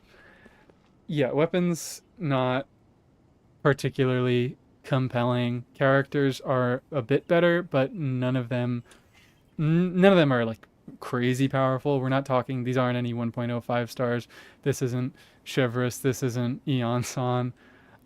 Even like I would say Auron is in that category. But I think they're all okay. They're all like, you're happy getting a few and getting constellations on them while shooting towards your Inazuma character. And more importantly, I think all of the characters are pretty nice. There's no absolute dead weights here. The closest you could probably consider, I mean, the first three, Ayaka, Ayato, and Yoimiya. Ayaka's still pretty good. I'm kind of positive on Ayaka, but she's harder to play, and she is somewhat reliant on Shin'a, and now I guess Escoffier, but you're probably not getting both in the same patch. So that's the thing. Like, if you want to go for both Escoffier and Ayaka, you can. Ayato was never good, if we're being honest. Real sorry, Ayato players, but like He's just kind of always sucked. He's fine enough because he's a Hydra unit who can stand on field and do normal attacks, and a lot of units can make good use of that, but there just are better options. Like I would honestly argue that Kokomi is a better Hydra normal attacker nowadays, like as a driver. Like with the context of Farina. I guess if you're not using Farina, then Ayato becomes better, but like not significantly. His burst, I think I actually learned I need to stop closing this tab. I do like that his burst buffs normal attack damage, I believe. Could be wrong. Does it just say here? Okay, yeah, increasing the normal attack damage of characters within. It does go up with talent level. You would need a double. That's lame. Anyways, uh, that's kind of cool. You could use him as like a weird hydro applying support normal attack buffer thing, but it's not crazy. I wouldn't say it unlocks anything new. It's just like if you're looking to do funky things with your Ayato, you can do that. Um, Yoimiya is still fine from what I know. It sucks that she doesn't work with Melt, so she didn't get the same scaling that other Pyro carries did. She also doesn't work with Plunge, so that's another downside. She does work in Overload, which is nice. I know her Overload teams are fun now. And her vape teams are still fine. They haven't gotten a ton of upgrades over time, but they still function. She just has her weird gameplay quirks. Chiori is maybe the second best unit on this banner. From a sheer numerical standpoint, she probably is, especially now that Kachina exists and she has a Geo construct and can use scroll buff, which makes it so that Chiori can always get her 2 dolls and get a decent buff. Her constellation, she scales very well with constellations. So if you already have her and you're going for another character on this banner, losing to a Chiori constellation is very, very good. Maybe the best thing that could happen to you. But again, she's flexible in the way that she just doesn't interfere much. Like it's a Zhongli type of flexible where you can just throw her in anywhere and she doesn't do a lot for the team, but she functions and she doesn't mess your reactions up. That's, as worth as much as it is. Miko, I talked about a tiny bit because I really, really do want her. I think she's cool. I think she's flexible. I think she's neat. I think she's scaled fairly well with Overload.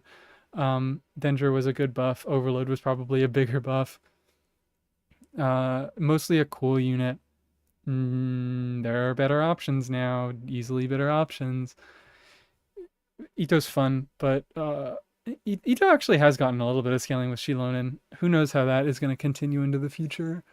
But I don't know. He got one new good team. That's nice. That they actually decided to give Geo a solid buffer. But again, it's like he's nothing crazy. His numbers are, they show that he is a 2.x DPS. Kokomi's solid. With the existence of Escoffier, she's a lot less solid because Escoffier does everything that Kokomi does, but she also does a bazillion damage on top of it. And she uses cryo so she can enable melt stuff. Hydra is obviously usable and useful in other scenarios, probably more scenarios than cryo is, but right now the highest scaling meta stuff that we have is using cryo. I think that's like if it were balanced better, if the game were balanced better, I would kind of like that where there's an elephant that's less useful overall but has higher peaks and an element that is more generalist and makes them a lot more teams function. If, the units that were contributing to that weren't overscaled and absolutely stupid, that would maybe be an actual cool thing that they were doing. So yeah, a lot less relevant with Escoffier. Probably around the same level as Sijuin. That's not to say she's bad. I think Sijuin is better than people rate her. So, yeah, Sijuin is kind of good. Kokomi is kind of good, but Escoffier does what both of them already do a million times better. So they're not the best pulls anymore. Just mostly like good and usable is what I would say. Kazuha's Kazuha. I don't think I have to explain anything about that. Kazuha do what Kazuha do. Oh, there's a ley line overflow. Cool. I didn't expect to be talking this long about the Chronicled Banner, but I think this one is cool enough that it is worth looking at. So yeah, I did that. I did that and it was kind of fun. That was a lot of info. Let's not take a break. Let's skip to the next thing.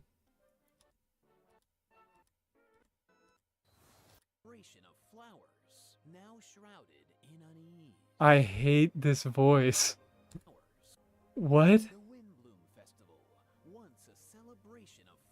The Windbloom Festival. Why does he sound like that? Hi, Dahlia. Yeah, he's Hydro. Why is Albedo on trial? I kind of... Alright, you know what? I'm kind of a big fan of this guy now.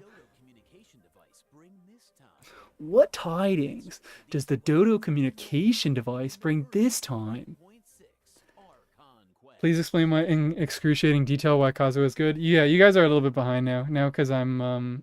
I guess I just started lagging out because I'm not allowed to have a comfortable stream. Kazuha. Kazuha do big res shred. Kazuha do big damage percent buffing. Kazuha do big swirl. Kazuha do big group. Nice voice. A monkey smashing on a keyboard. Wait, no way. That was Aoife's voice actor? Okay, a monkey smashing on a keyboard. Could have figured out how to do that one. Nice voice. That was Aoife. I didn't even realize. Gosh dang. Yeah, whatever. I didn't actually realize that this was an Archon quest. I wasn't watching close enough. So, here's the and the case is being tried in secret. Being tried in secret, whatever. Who? What? Wait, what? Hertha? I'm sure Hertha is just trying to do her job and uncover the truth. Oh, she's the... Okay, she's this lady. Well, in court, I was in a live stream asking about Hertha the other day, and people were like, "She's just a random knight." And no, she's the reputation lady. That's Dahlia. He's the deacon of the Church of Favonius. Yes, he is. With Barbara, Rosaria, and the other members of the clergy.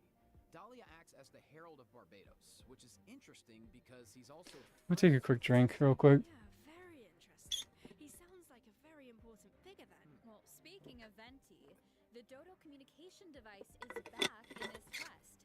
At some All right. point, Hope that didn't make noise. get in touch Grand Palette. Walker has been Whatever. In Amber's anthology chapter, she did say the number of monsters around Mondstadt has been skyrocketing. Call back to the Amber story quest. and now there are even more monsters in the city. Glad the guy who was the narrator for intros of old Pokemon episodes is still finding work. We can see that a lot of our old friends have joined In a world who someone just requested to join. Their name is Sad. I'm accepting it because I think this is funny. Sidetrack. Oh, never mind. Someone else accepted them first. I didn't go into a loading screen. Damn, we don't get sad in our world. Wow, this is kind of emotional. This is kind of emotional. Everything. Shut up. You're not allowed to say that. First companions and embark Only I'm allowed to say that. now It's kind of messed up that there are like monsters running around in the streets. travelers can do Alice can That does effectively like get across can, but shit is messed up. busy road. Alice can offer something to help, but New boss is cool. need to pass a trial. New boss is silly. I already mentioned that they look real goofy, On the chess and I like that. tries them. I'll have to see how it plays because, you know, they did not have... I think the Arlecchino fight was actually pretty good. Arlecchino fight was solid as far as world bosses go. Maybe one of the better ones. I could look at the lineup here and think about which are the best world bosses. There's a way to just look at it, right? Domains? Trounce domains. Oh, I gotta start at the bottom. Storm Terror, boring as shit. Not surprising. First boss ever. What's his name? Same with Raiden. Raiden may be one of the better ones. This is another just like wait around to deal damage. Pretty boring. Peppa's stupid multi-wave stuff, but the rest of it is fine. Whale is stupid wait around and wait for your damage window. Arlecchino is the reason I like Arlecchino is she just has like weirdly well telegraphed attacks. And I just think like so many other characters. Child is probably the second best in that regard, but a lot of the bosses just suffer from like I'm just gonna immediately throw out my attack and it's gonna start dealing damage right away. So just bring a healer or you're fucked. And I think yeah, Arlecchino's the best at that, and Child he's a little bit worse. He has some instant attacks, but he's not nearly as bad as the rest. And then there's some like just AoE stupid bullshit ones. This is the worst boss ever. It sucks. It's dick. It's ass. So I hope that the new boss is better. I should pause my game. I hope that the new boss is better, but I don't have high hopes. Ooh, cool. She has a gun. She has a freaking gun. Said that the airmines can't just chill and camp in the woods without magic wandering anime children running their fade. Alice will preside over the first phase of the trial. The trial takes place on a chessboard, but the rules of chess don't exactly apply. Look closely and you'll notice some of the pieces on the board can harm. I'm beginning to understand how streamers Can use that to their start to read advantage. messages out loud without fully reading them. But Because that's what I'm doing now. there are no chess pieces to use. There are no chess pieces. I wasn't actually really paying attention. Use that to their advantage to create. Some of the pieces on the board can harm the king. Ooh. Travelers can use that Oh, to that's their cool. They like slide into the spot like on the chessboard. But That's in the neat. second phase, Aesthetically very there are cool. no chess pieces to use. Ornstein and Travelers need to Smo. rely on their own strength to emerge victorious. It looks like there's a different Dodoco presiding over And this she one wearing a blue hat. Is that a different maid? she resurrected him. It is like Ornstein and Smo. Well, travelers will have to uncover that. The fat one and the skinny one, and then they get angry or whatever, and they like get strong. I mean, they don't revive each other. A quick piece of advice. Other guys The do. boss has some Continuously trigger frozen. but Okay, so we have a cryo requirement. opening. Maybe This leave is that one boring. for later. I hate this bullshit. How they just keep putting in stupid requirements. Attack on Mondstadt, a Hex and Circle trial. Stupid elemental requirements for the new boss. I mean, the dragon didn't have an actual elemental requirement. It had the pyro traveler requirement. But like the new content, like the dragon, the lava dragon statue requires Seems like pyro, there's a lot for travelers to uncover. and that's If you cringe. think about it, And this boss requires cryo, and that's cringe. almost ended in death. Then a They're civil doing a whole lot of war cringe and now Mondstadt's current banner unstoppable. unit pushing. I can't help but wonder if this is all some kind of terrible Like omen. not actual cringe mechanics. Like it's fine to have elemental requirements, but it's just boring that it's always the on banner unit. Uncover new clues about forces we've encountered before, or what we can expect on the All right, road. there's nothing more after this, is there? Oh, there's some dumb events. This looks kind of cool. This event really I'll be interested in this. trap weak defense and I don't know if I'm gonna start streaming events like this more. Or I just haven't streamed any events at all, I don't think. human form, you'll have Natlang Some combat things. Test it. And then is this another dumb like but even in Y- human yeah. form, you'll have Natlang character skills at your disposal. there's another use trial characters to collect coins. This is Your victory. we already have this event. It's going on right now. So, this point in their journey, situation. Whatever. But maybe there's a character you Indeed, bring back Mario Maker event. like Escoffier, for example. Let's say you want to test out her potential and Chronicle of shifting team compositions. Wait, what? Travelers the opportunity to study and test out different team compositions. The event is divided into different levels of difficulty, and there are also challenge buffs. I didn't pay to make attention. This looks kind of so cool. make sure to take that into account when forming your team. No, this is just stupid current unit shilling again. Also take a isn't look it? at the challenge record and see how their friends approached each challenge. Could provide some food for thought.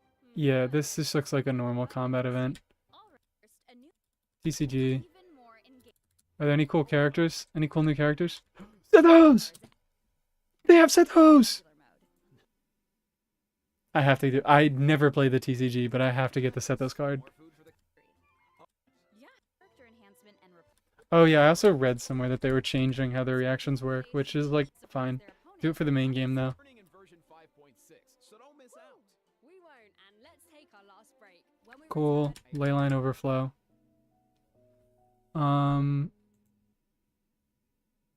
Cool. Oh, they actually just straight up give us how many primos all the events are gonna do. That's neat.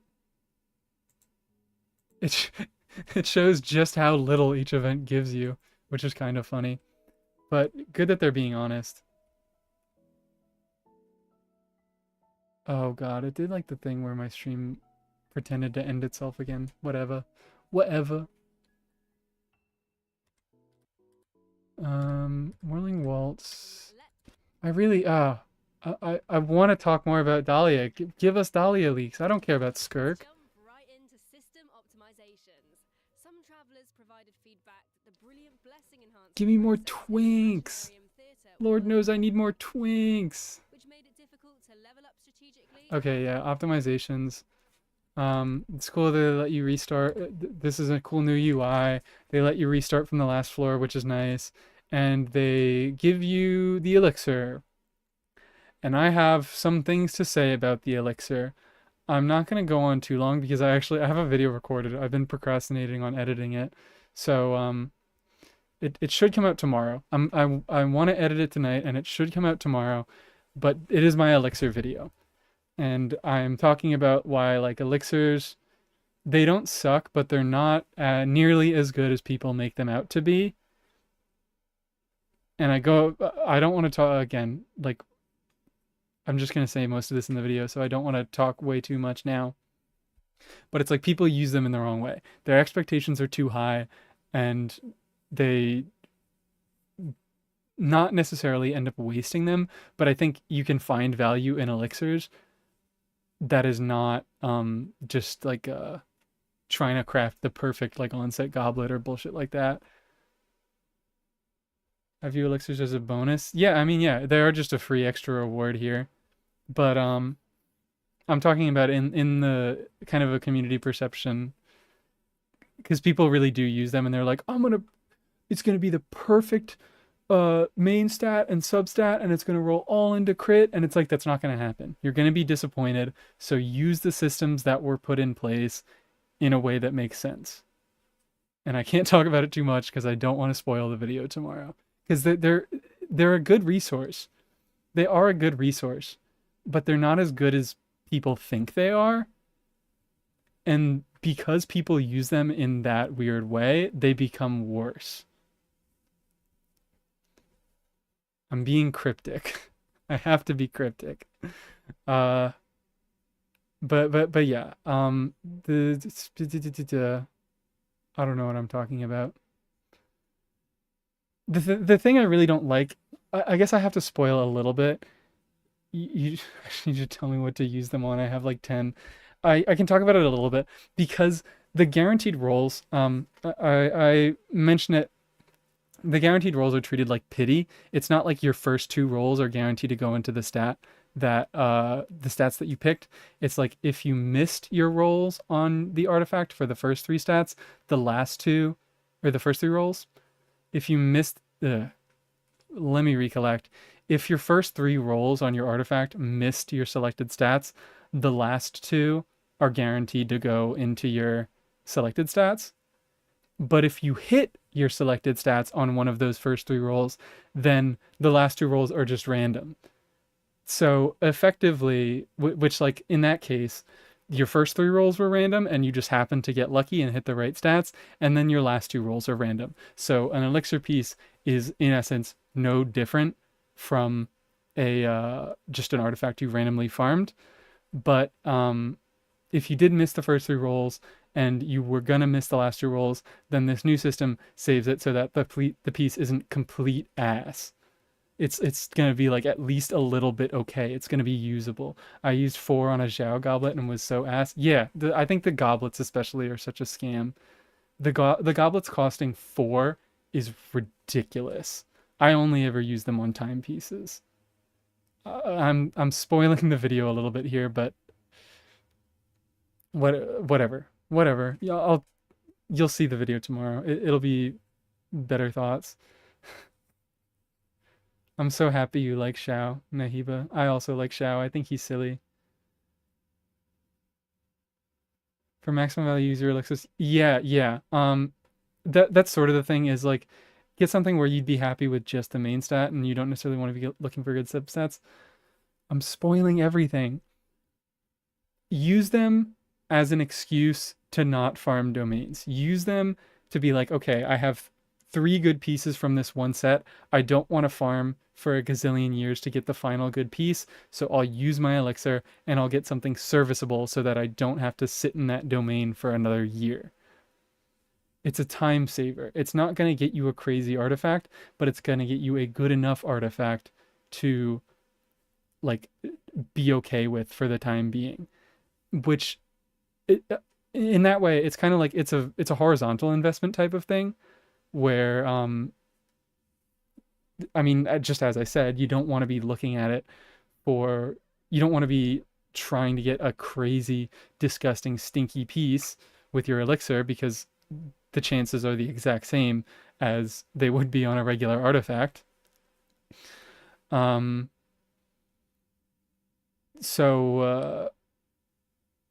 you want to look for situations where you can make use of that guaranteed minimum value. I've lost my train of thought here. They're not upgrades.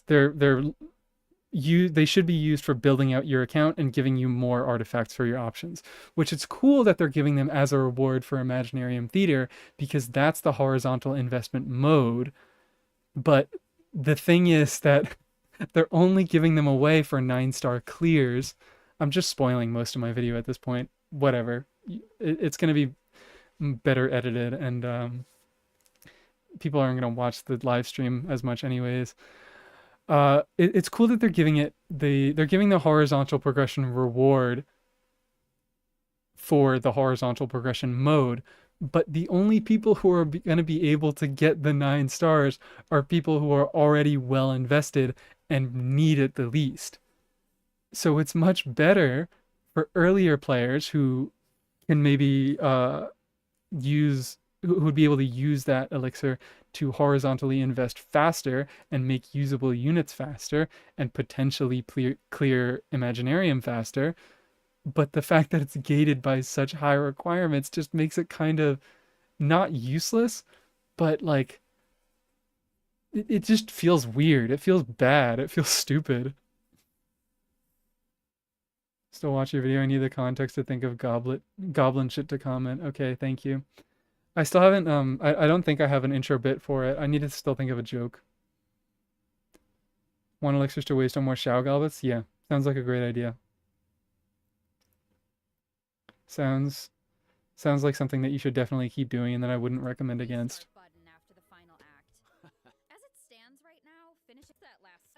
So yeah, this is happening. It's fine, but like elixirs are not good enough that I'm gonna care enough to go for the 9 stars. But it'll be kind of a cool thing to get if I'm already close enough. Yeah, I mean, it's understandable. It's important for Character talent and constellation tab optimizations. Okay, this is kind of cool. It makes everything a little more condensed and easy to comprehend, which like rest in peace the guide makers who all they do is read the kit off. They're gonna be suffering after this one. Sorting through all that information should be a lot faster. Treasure come to this is cool. More chest. More chest. They detect more chest. This is the best thing ever. They detect more chests. That should really help travelers that are stuck at 99% exploration progress. They should make all travelers do double damage for balancing. True. Make an elixir piece and upgrade it for the intro bit. I'm 2 steps ahead of you. That was the end bit. I'm 2 steps ahead of you. I was like, wait, I could actually like make use of I could actually go for an elixir piece right now, and I did it. How did it go? You'll have to watch the video to find out. I'm not going to spoil that. I'm going to spoil the entire thesis of the video, but I won't spoil the gamble.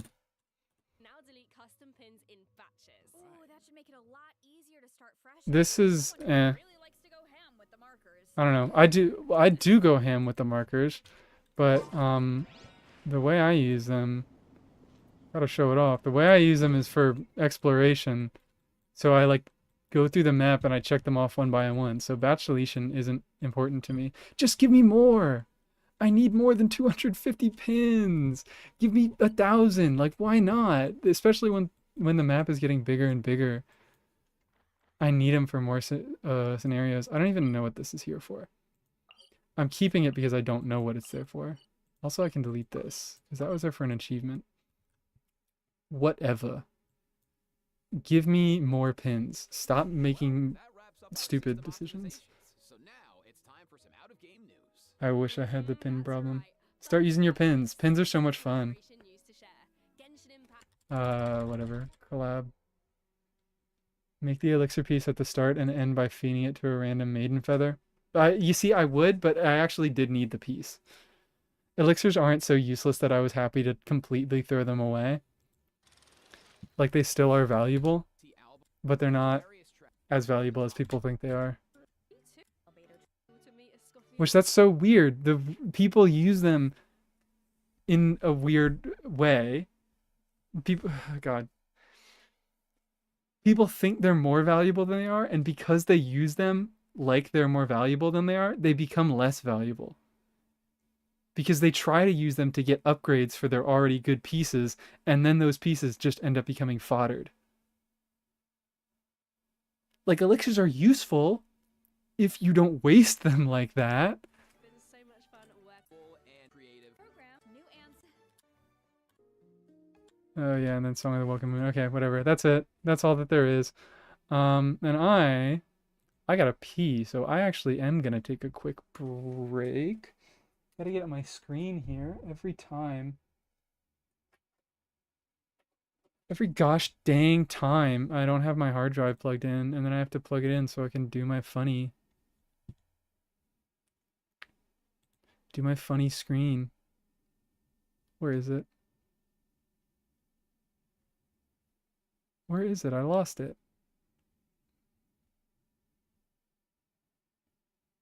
Here it is. I use my pins to mark fishing spots. Go. Go.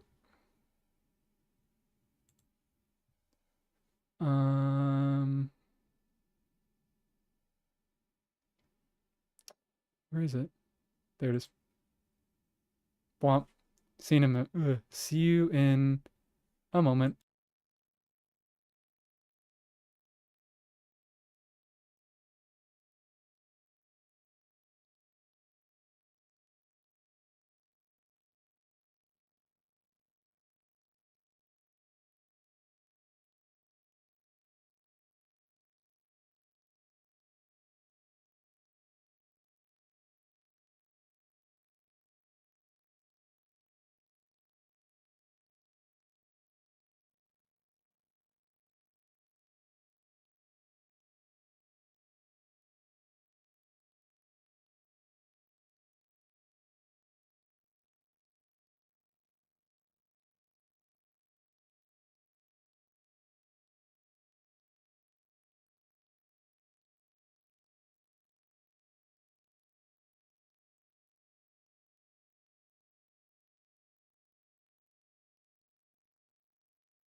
Boo. I'm back. Already. Get out of here. People actually fish? Yeah. If you keep talking like that, I'm gonna turn this into a fishing live stream. I have cookies. I got cookies. Delicious, delicious cookies. Our Lord is back. Praise me. I was being such a tweaker last night. You have no idea. Um, is this messed up? No, it's not messed up. I'm just weirdly behind on the live stream. Okay, whatever. Actually, I wanna hang out here.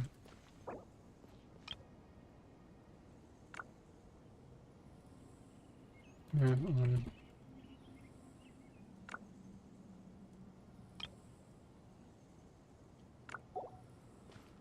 I wanted to keep hanging out with this team a little bit. Nobody was really here at the beginning to look at it, but people kept asking. I mean, people didn't keep asking. But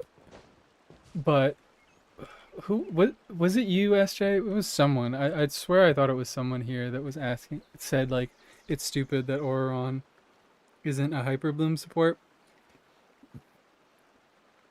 Where is this comment? And I'm like half agree. It would have been better theming, but Hoyo has never really been one for theming, because why is the chef cryo? Why is the chef cryo? And why does she still make hot things? There are cold things that chefs can make. Chefs. That's such a weird word.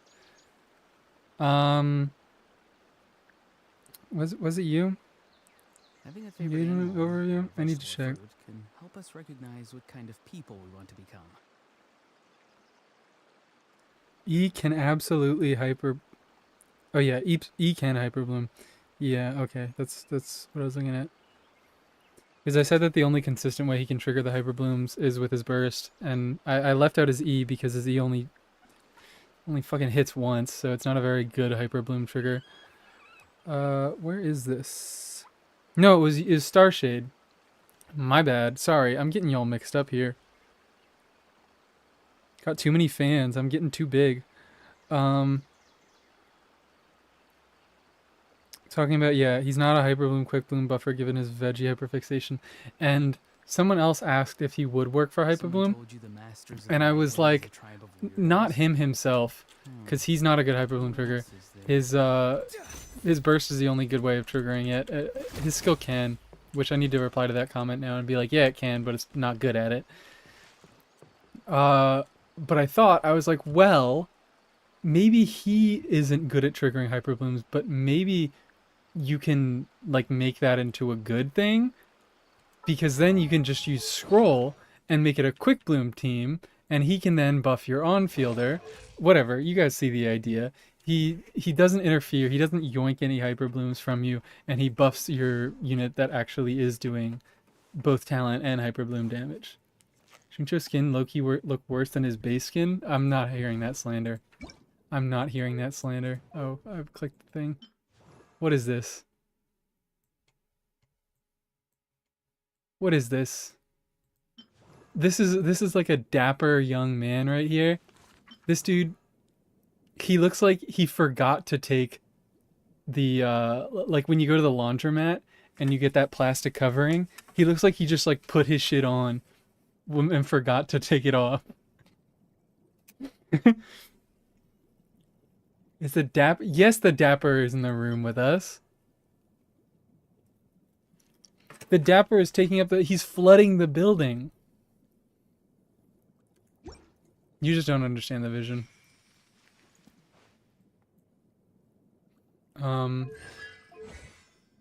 Anyways, now that I'm done defending Xingqiu's insane drip, I guess I could do without the stupid little ponytail. What does he even have in his... Oh, he just has a straight cut. Yeah, I think I kind of like the base hair better. But like, look at this fly young lad. He has a flower. You can't hate on the flower. So I tried it out a tiny bit at the beginning of the stream, and I was like, I don't know if this is really gonna work out. I don't know how good Oron is gonna be at, like, I think Nahida might overtake here, and I don't know, I had some other worries.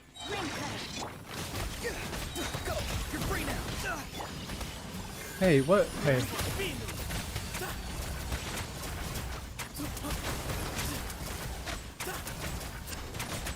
I shouldn't be canceling.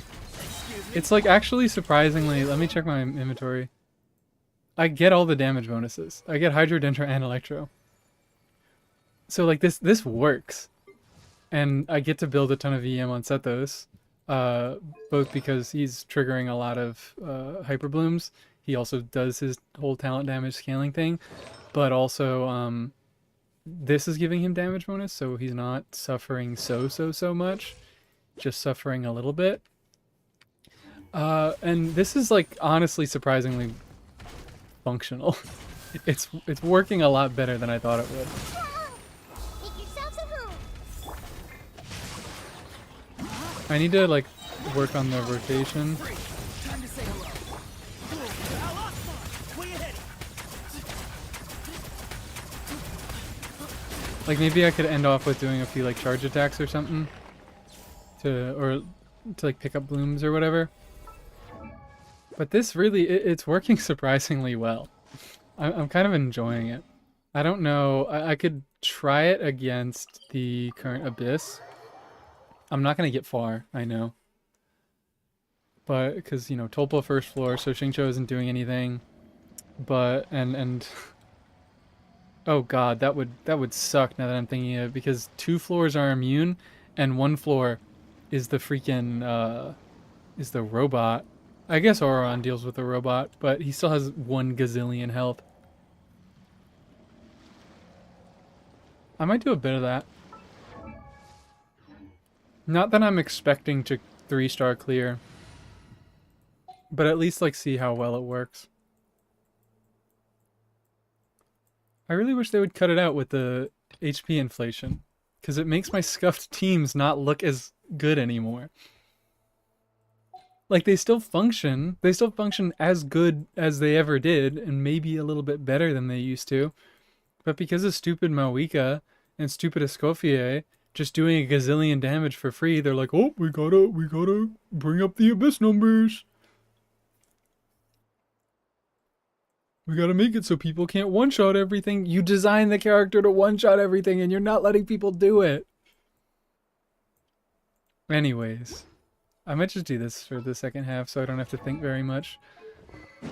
Yeah, take that back.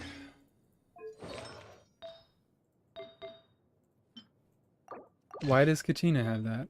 Where did you get that from, Kachina? Put that down. Put that down.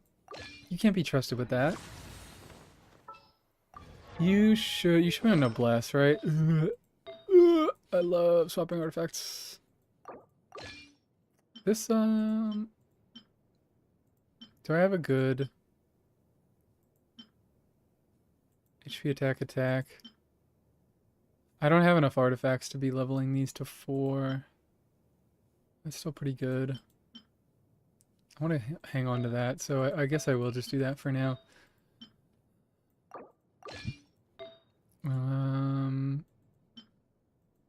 Attack. Attack. Shid. Oh, shid. Need more oh wait, no, I don't need more crit circles. She's an attack circlet. Let's go. I'm baller. And I have enough artifacts that I can make 2 functional teams in Abyss. No one else can ever do this.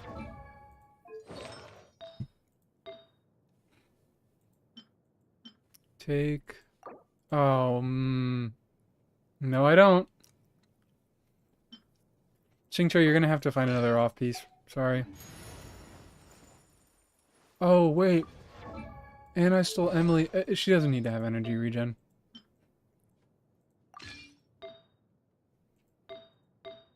Okay, that's gonna work. Okay, you know, fine. You're overcapping. And then you should just be on full tenacity. Why is Fremine on that? What happened, man?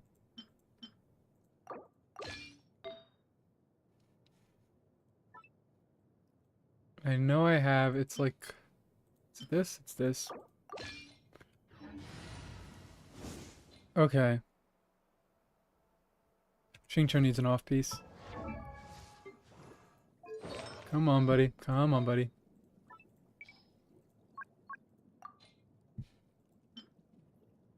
Fine.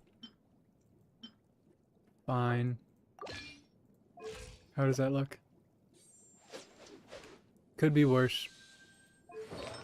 Could indeed be worse. He's not going to be dealing any damage at all. I don't even like... I could have made this a quick bloom team without him. Just because all the enemies on first side are Hydro infused. Maybe I should just run it on second side. But never mind. Never mind. I'm not doing that. Okay, so we are doing it first side.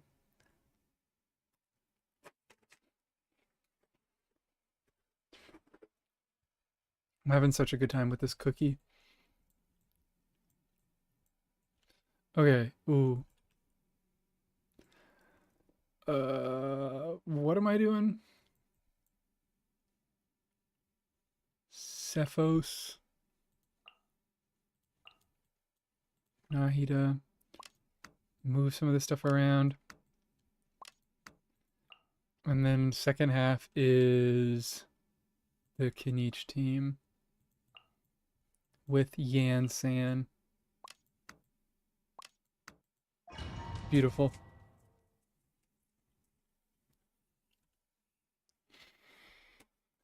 Honestly, I don't even know if I like this Abyss more or less than the last one. Because it's like a tiny bit less... Is it even less restrictive? I don't know. I like Tulpa. I really like Tulpa. I'm a big fan of Tulpa. He might be my favorite boss.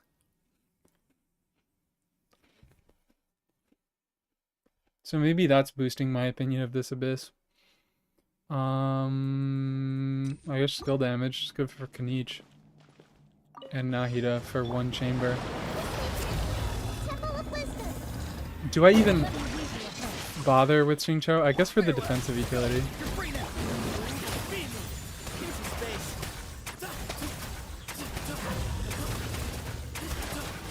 Where the... Oh, I thought he was doing his move.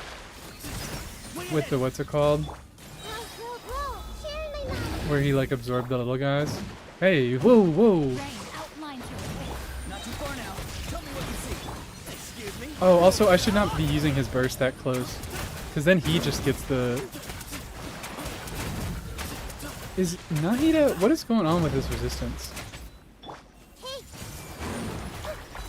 Please.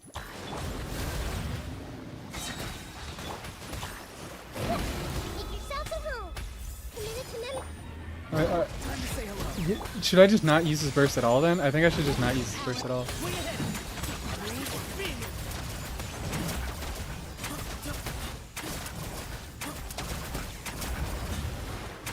I think that's looking like the solution. Get out of here, dude.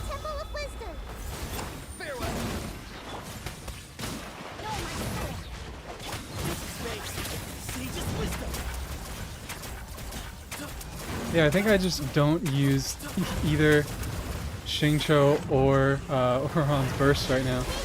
Get out of here. Alright, I'm gonna restart and see if I can get a better run of this.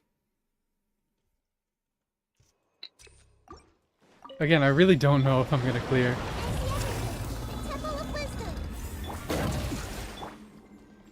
Do I... Wait, do I even use them at all? Do I even on-field my Xingqiu or my Auroron? Oh wait, no, I do have to for Auroron to get Night Soul points.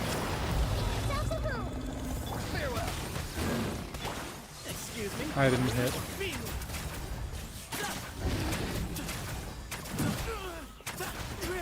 Jesus, okay. I swear I like this boss. I swear I'm good at fighting it.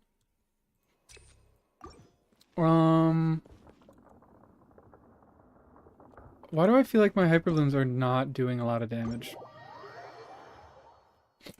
Ah! I dropped my cookies all over me. No! Okay, it's fine. It was only 2 of them. Hi there, Adam. I'm abyssing. The title of the video is lying. I'm abyssing right now. Probably not for long.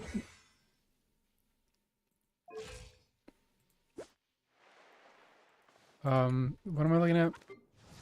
You have 4-piece deepwood, and you have like a lot of EM. Well, what? Okay, no, you do have more EM than Nahida, so she's gonna give. Is it? It's 25%. So I should have like 700 elemental mastery here. What is going on? Why are my hyperblooms so low damage?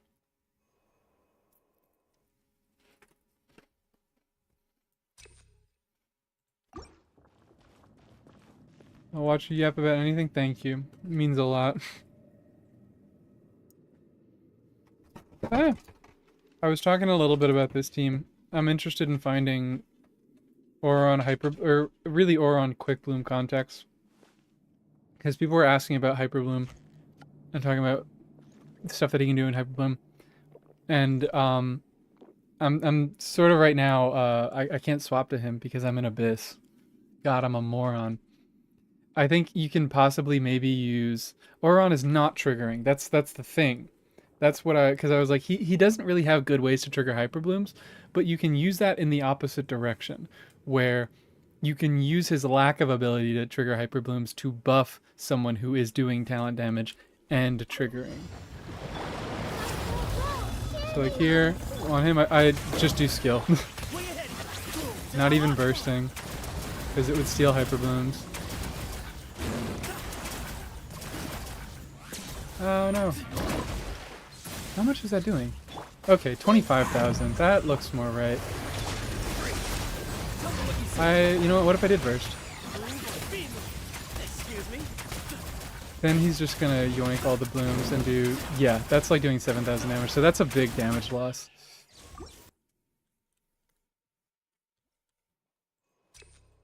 Would it be better to use Eon-san? I don't know, maybe. Maybe not with a character like Sethos. Not too far now. I am just gonna do this for the defensive utility of it.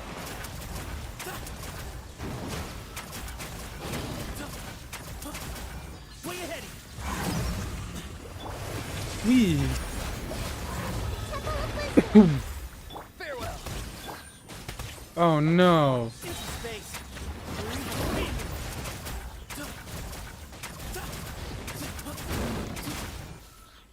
Whoa. What are you doing, buddy? Everyone hold hands. Oh dear lord. Sharing my knowledge. Let's just... Hey, hey!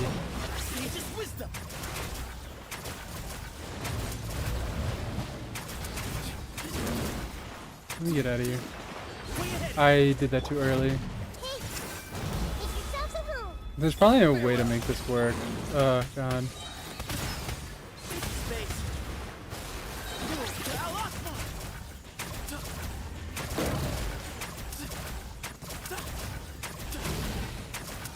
Maybe if I was using... But then it's just a spread team. I was like, oh, maybe if I use Shilonen instead of Xingqiu. I think really the main issue is just that he's Hydro Immune right now. Like, if this was not a Hydro Immune boss and Xingqiu was actually doing talent damage, this would be a much better team. Because Xingqiu do a lot of damage. Triggering something in my mind. He feels taller than he is. He feels taller than the rest of the tall males. Can't explain it. I don't know if I want to... I could continue through. I could just like brute force through the Tulpa and just admit that I'm probably not going to 3-star it. And then I probably also would not 3-star the robot, but I at least could like see what it's like when I have actual full damage going on. Who's to say? Free. Excuse me. Move or be moved.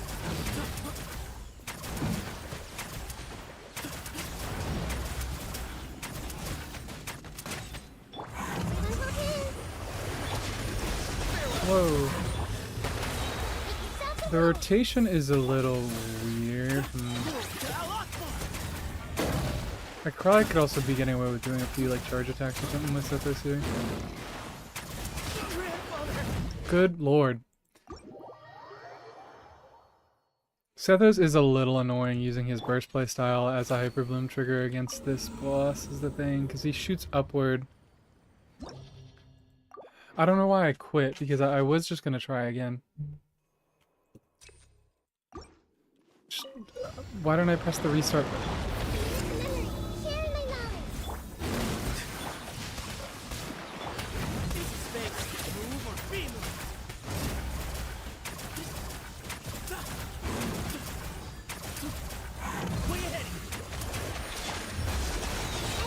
Hey.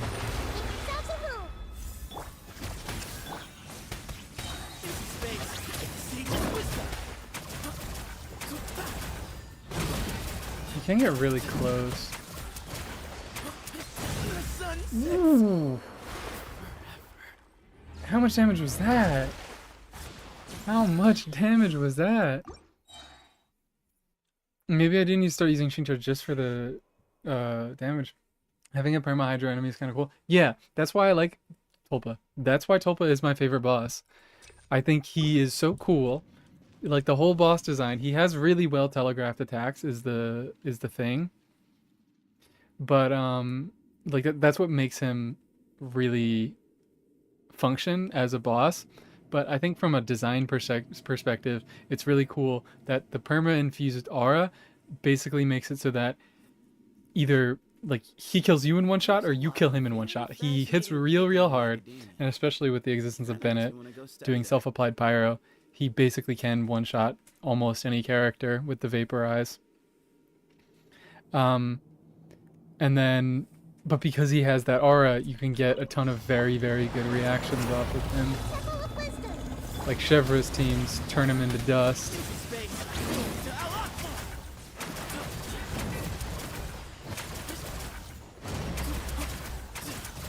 I'm getting a lot less talent damage out of Sethos than I should. That's not the attack. That's not the attack. Nahida! I'm burping, my bad.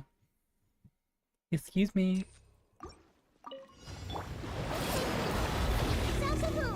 Not too far now. Siege's wisdom into space.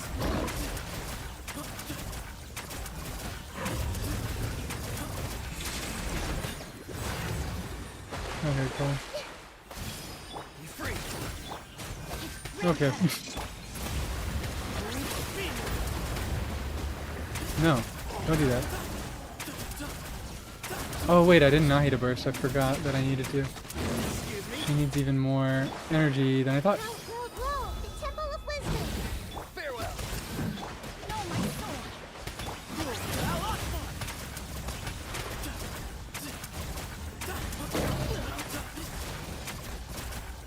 Yeah, alright, so this abyss specifically, this is just gonna take a long time. Get out of here, dude. Be free.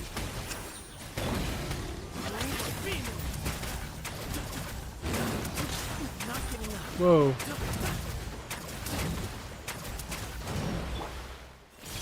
Heal me, Nahida. I meant to aura on skill, but it didn't come out. Blanc.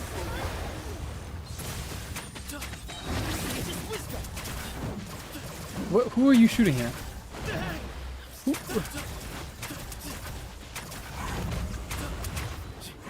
Okay.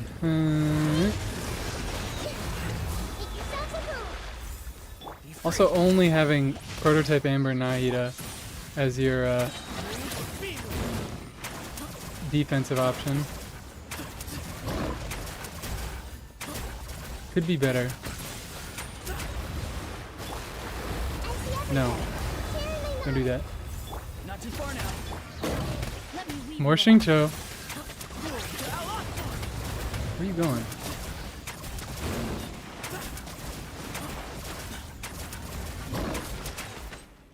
Excuse me. Go. I'm just doing it. I'm just doing it.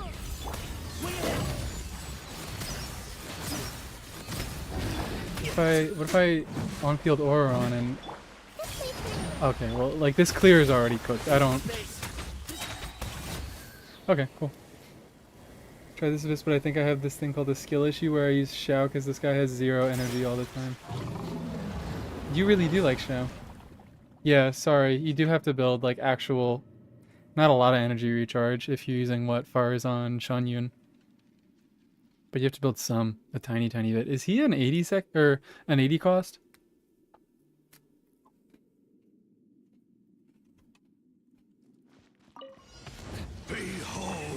I'm not sure.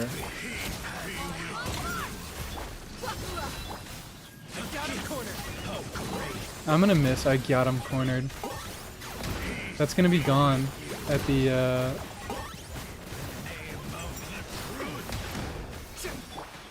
end of the what's it called?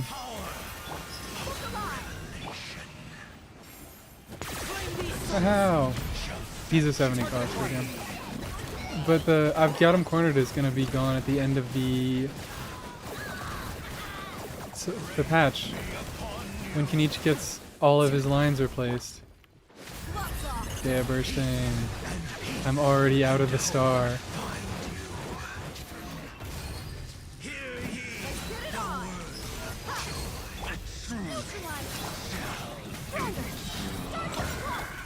I didn't even check if Yansan was on Fab. I just assumed.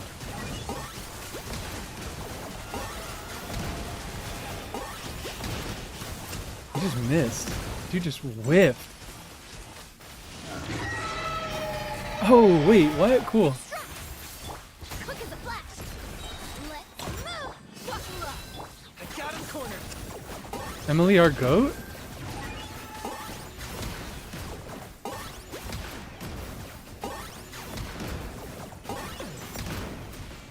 Just kill him. Just kill him. Yeah, cut that out. Just kill him. Thank you. This is another guy that I actually kind of like, because he's like under the shield. He's just so squishy. And sure, whatever. Elemental shields can be kind of cringe, but I like the idea. Like the big stupid robot. He's basically this exact same thing, except instead of breaking the shield, I mean it's still sort of a shield, but it's a Natlan shield instead of a and not a Void Ward shield. It just is like, please bring Natlan units or kill yourself. I hate you. Wait, he's my first 5-star and I'm locking in on him since I got Xianyun. Just locking in on him? Xianyun isn't necessary. It's Farazan. It's C6 Farazan. Xianyun is replaceable. She's best in single target, but like AoE, go Bennett or Yansan. Bennett is better, but Yansan functions.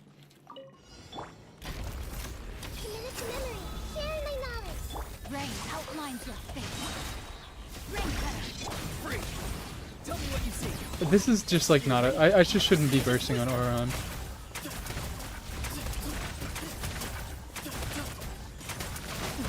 Because he just bloom yoinks. Oh dear. Alright, it's fine. I'm gonna restart anyways, because I didn't play that well. What? What is that? What is that? Never mind. Elemental burst damage? You know what? Fine, I guess. Make yourselves at home. Rain outlines your face. Farewell. Way ahead. Go to Al-Asma. Dumb bad attack.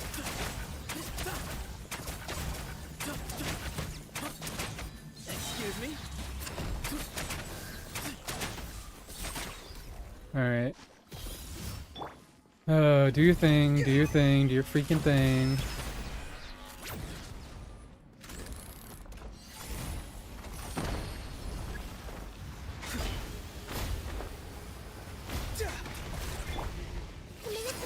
Could have rotated better. No, my I'm kind of wasting a lot of time on my setup. Be free. Over me.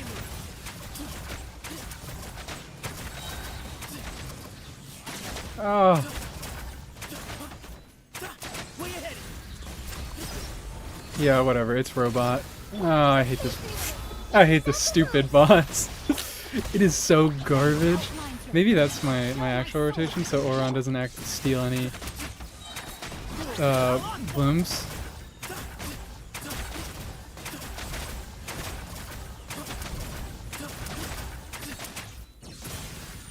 This is such a horrible boss, man.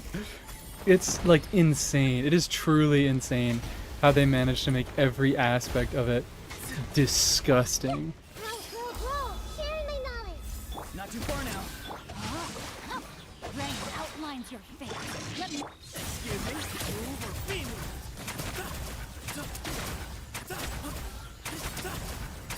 Super bloom, please.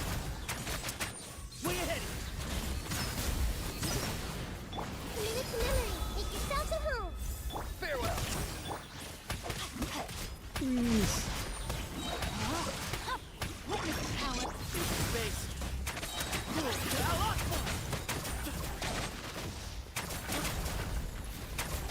Like, even that attack, I'm noticing now that the actual hitbox is smaller than the big circle on the ground. Which, it's better than the hitbox being bigger than the circle, but it's still scuffed.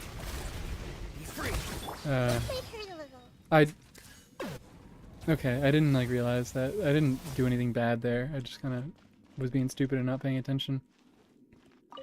And... I hate that boss. God, I hate that. I can't... Never mind. I can't play this Abyss. I just dislike that boss way too much. This one is... I mean, last one had it too, but it had less health. Isn't that the most insane thing ever? Isn't that the most insane thing ever? That last Abyss, the robot was on a higher floor and was a higher level, but in this Abyss, because the HP multiplier is greater, it has more health. I hate this fucking game. I hate this game. I hate this robot.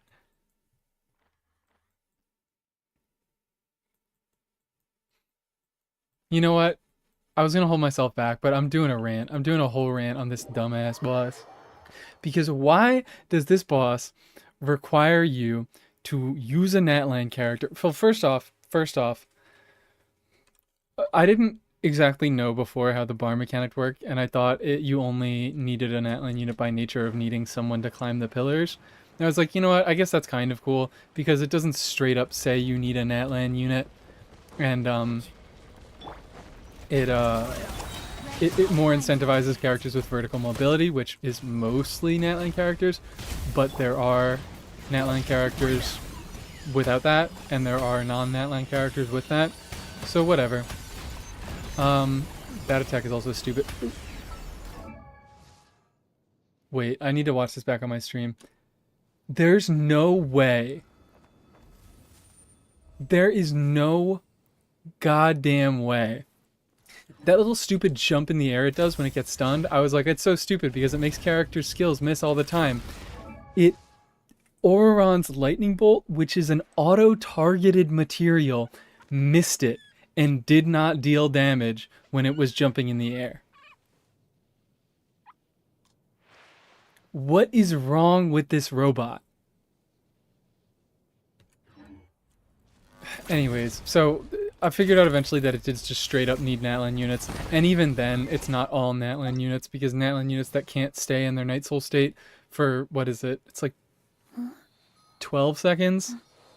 They need to take 2 rotations to break it, which is ass. Because, like, at that point, just don't bother bringing a Natlan unit in the first place. It's like... Or bring 2 Natlan units, which is also very, very cringe. Because they figured out, they were like, oh, wait, but there are ways to... Oh, God. There are ways to climb the pillar without using Natlan units. Oh, okay, well I missed. We better just put a freaking... better just put a hard requirement. If they manage to figure out how to avoid the pillar mechanic with a non-Natlan unit, just put a stupid bar over its head that says you need a Natlan unit, dumbass. Yeah, that stupid jump in the air makes so many skills whiff against it, and I guess it makes Auroron's lightning bolts whiff against it too, which is the dumbest thing in the world. What are some other things? There are other things. I can't think of them at the moment. I despise this boss. It's uninteresting. All of its attacks are either comically trivial to avoid, or like require you to completely stop what you're doing and run away.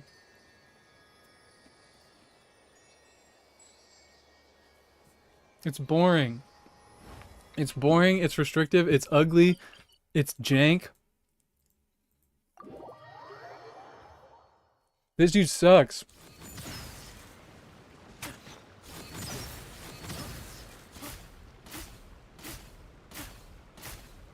I'm gonna kill him with ranged Sethos. Physical range Sethos. Did his health reset? I don't know. I like boring things. Yeah, no wonder you like Zhao. I'm sorry. I'm sorry. Zhao slander's so funny. I couldn't miss the opportunity. This boss sucks dick, and I hope it dies. I hope whoever designed it gets imprisoned in the ground forever. Ugh. I guess I go...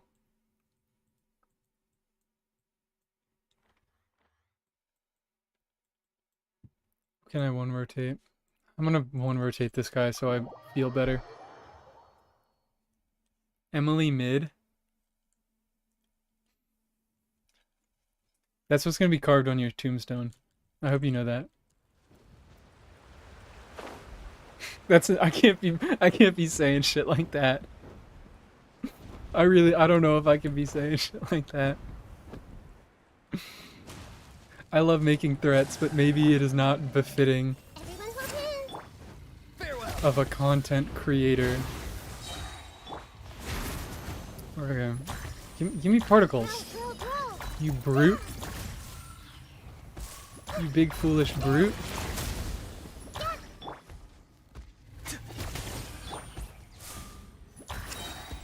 How does that, like, what is the...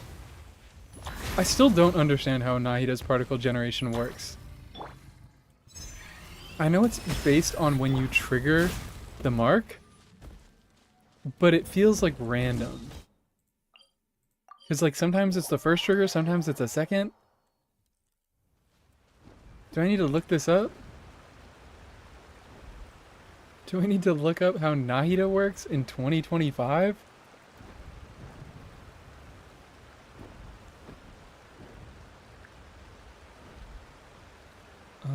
Talents. Where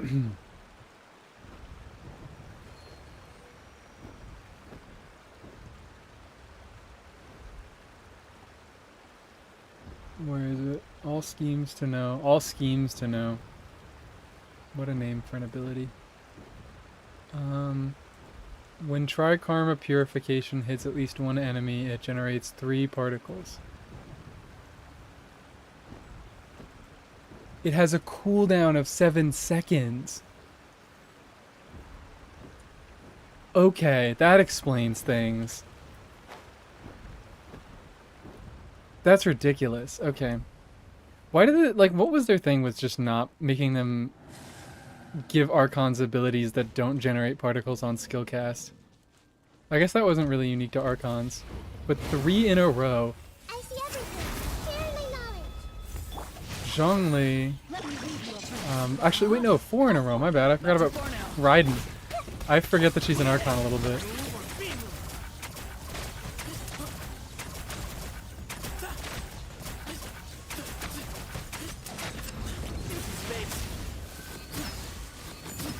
I hate this guy. I'm good at this game. Yeah, particle generation does have a cooldown of 7 seconds. You're probably behind, but I did figure that out. Mm. Dying over here. Need my water.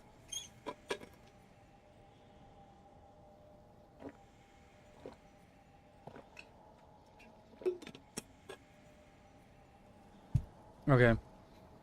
Alright, okay. Done with my water. Alright, well that, I still don't, I don't know how great I feel about that. Because anyone's supposed to be able to one-rotate that boss.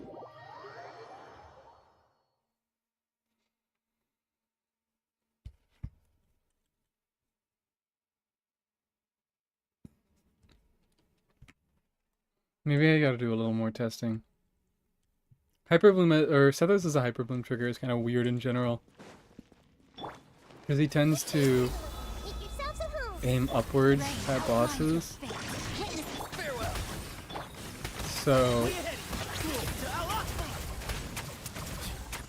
he can have trouble triggering the Hyperblooms, you see? I mean, I've been having some difficulties with it this whole time. And then with his skill, he tends to trigger a ton at once. Temple of Wisdom. No, my soul. Ring cutter. Not too far now. Move or be moved. Hey, dude.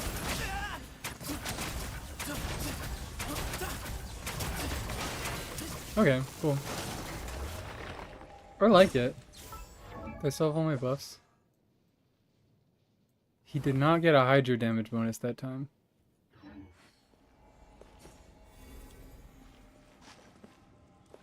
That's weird.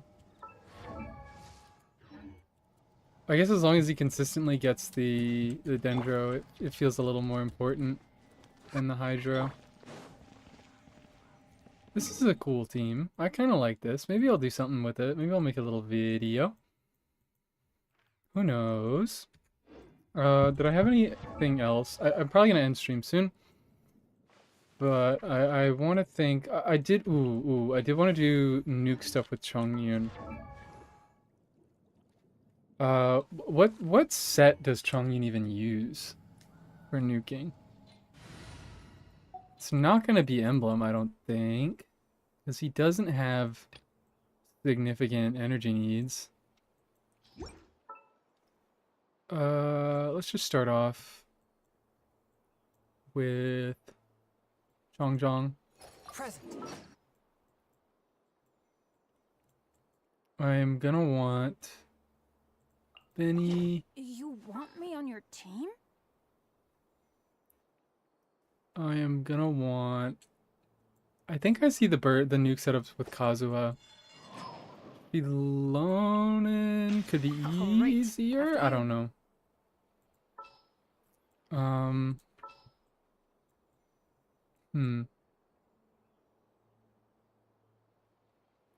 don't know. I don't even know. What do I? How do I do this? Because I don't want to have just a. Although I did see, I saw a video of like Chongyun Burst hitting for like 300k a hit, which is a little ridiculous. Probably not with my artifact quality, but I imagine fairly achievable, and that's enough to carry a team's damage off of. Question mark? What's that? That's no. Okay, no, that had to be wrong, because like no. Oh wait, no, I'm not thinking. Because I was thinking for a second, I was like, that's 100k DPS because it's a 12-second rotation. He's doing 1,000,000 damage with his burst, but no, it's not, because his rotation is restricted at least by Bennett, who's on a 16-second cooldown. So, but that's still a very high DPS team. Oh, 15, my bad, not 16. So, I don't know. Who's my favorite character? Do I have to pick one? I'll make the team.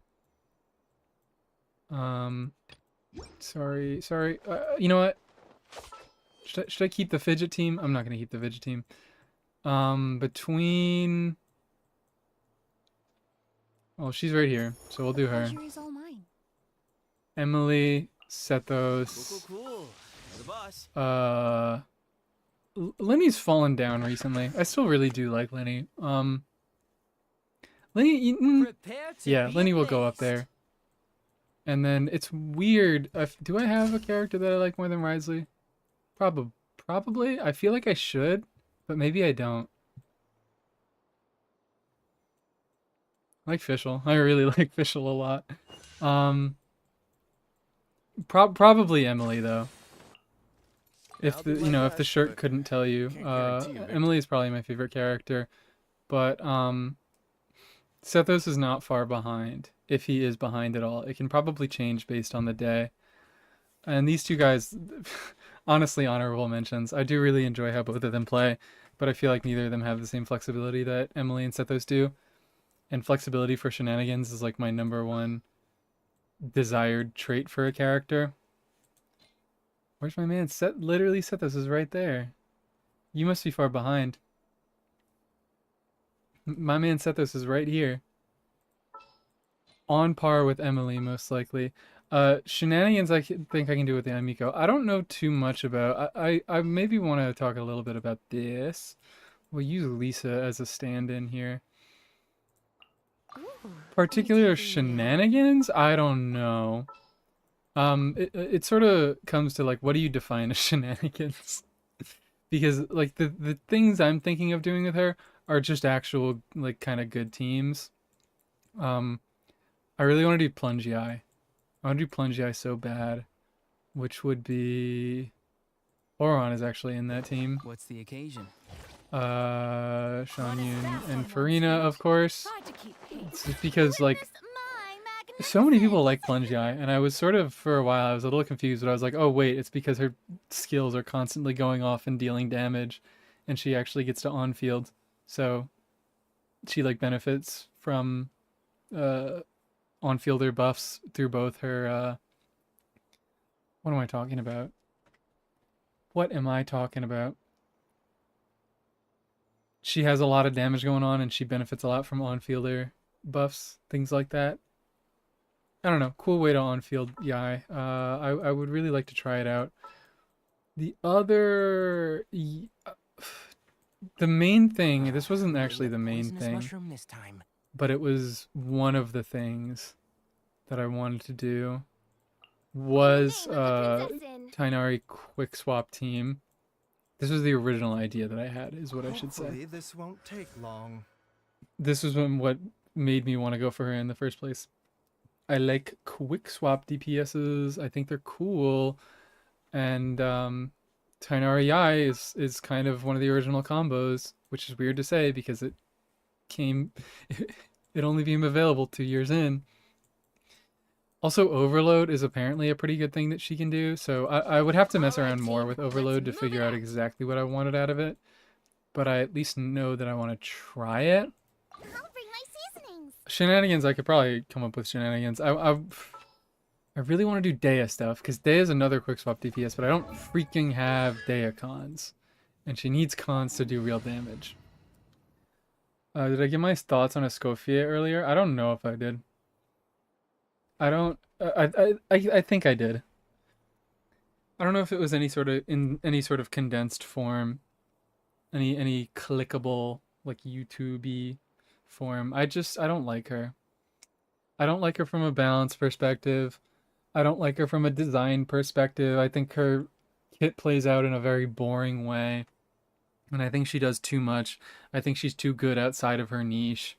And I'm actually like I'm sort of convincing myself I was gonna pull her for the sake of having more options for my cryo units, but I'm convincing myself more and more that I maybe am not gonna get her at all. I could do a little yap and run around somewhere. Where's a pretty location? Also, I haven't had music on this entire time. I realize maybe a little late to turn it on, but whatever.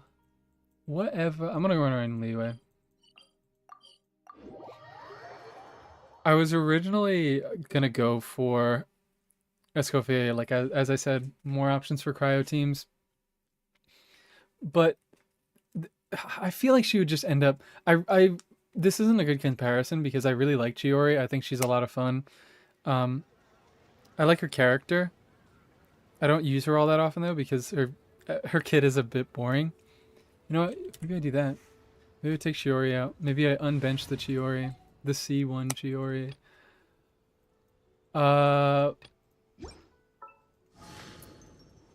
I love her a lot, but I just don't use her all that much because it's like, Welcome to Chiori what Boutique. interesting things are there to do with her? You throw another Geo unit in the team, either Navi or Shilonen, and then you're set. She just time to deals go? damage. And you know, if she was C1, then it would instead be a construct unit, which is more limiting, but I guess a little more interesting. Escoffier, she's just gonna kind of be that. She's gonna be off-field cryo damage, res shred healing. It's too much. It's all done in a very uninteresting way because it's all way too powerful. I didn't swap the team. Like, there's, I guess, some melt things you can do with it. But, I guess there's no but there.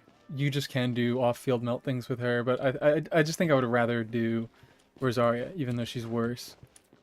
I like Rosaria from a character perspective better, and they're gonna do the same thing in a situation like that.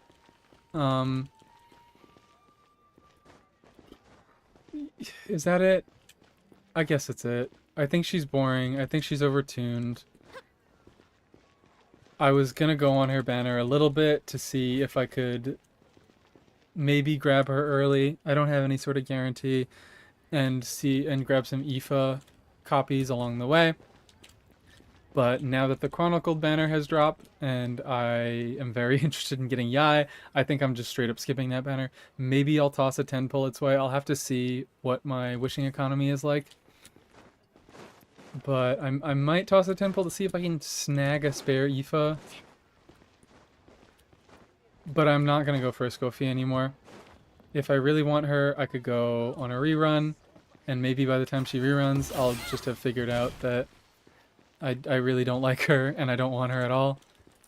But yeah, it's a lot of opinions, whole lot of opinions, not a whole lot of actually like showing the things that she does. But just trust me that she's too strong.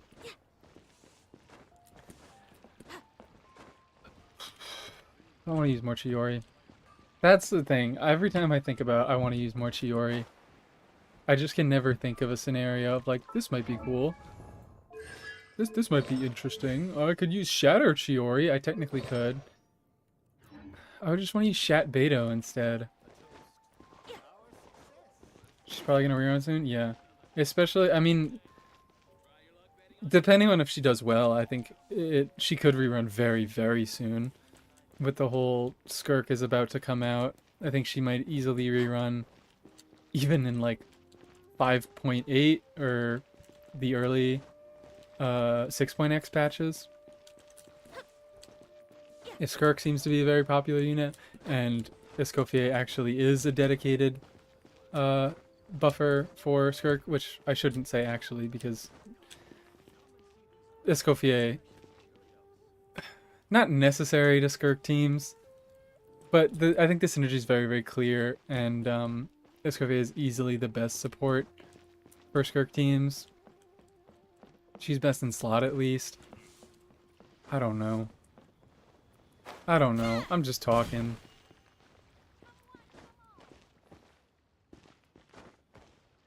Skirk is going to be good. Skirk is going to be popular.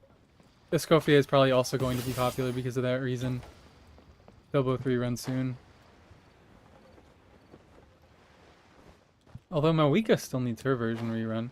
So I guess that's happening next patch.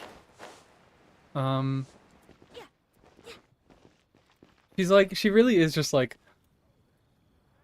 She just feels like a boring version of Emily to me. She's like... She's just Chiori if Chiori healed and also res shredded. I don't know. No, it's like... The comparisons are there and they're really easy to make, but they're also really hard to make. Because it's like these units, these other units that I do like have limitations. And Escoffier just doesn't. She just doesn't.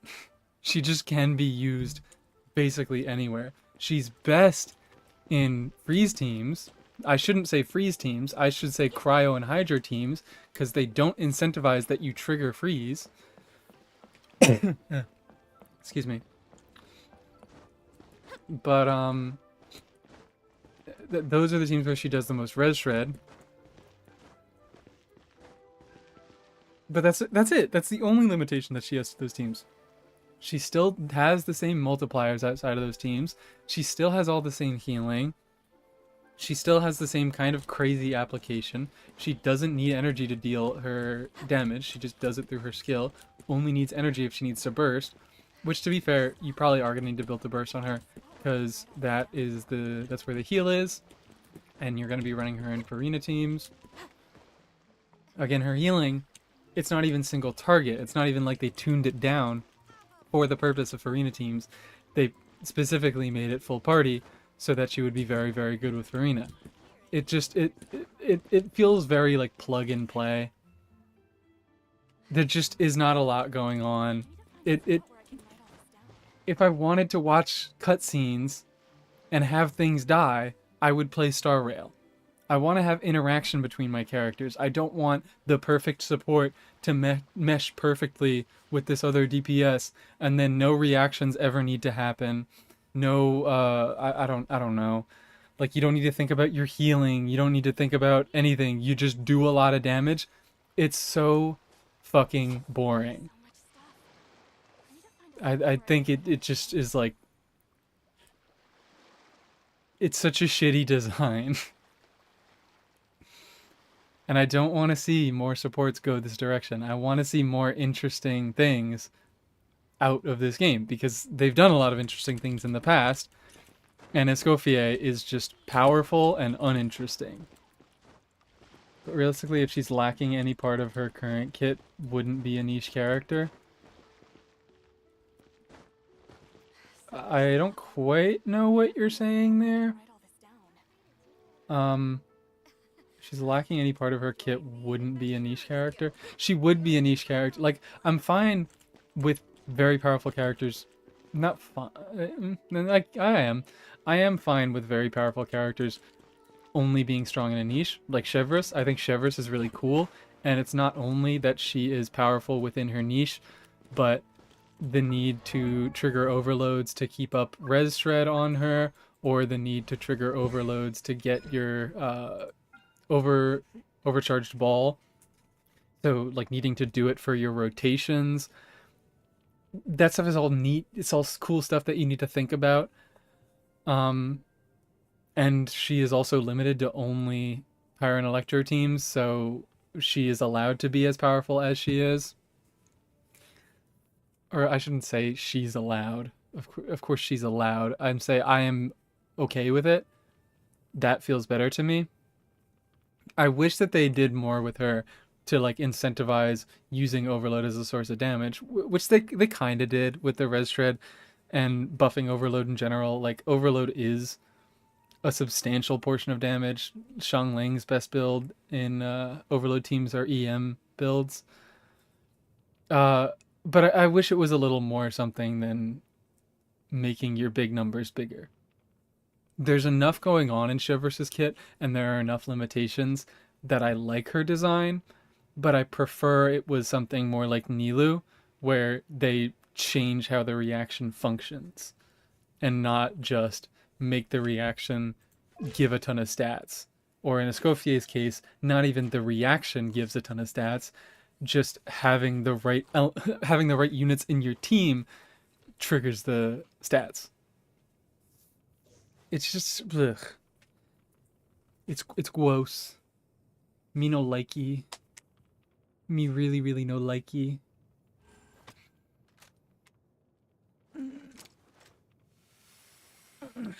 Okay.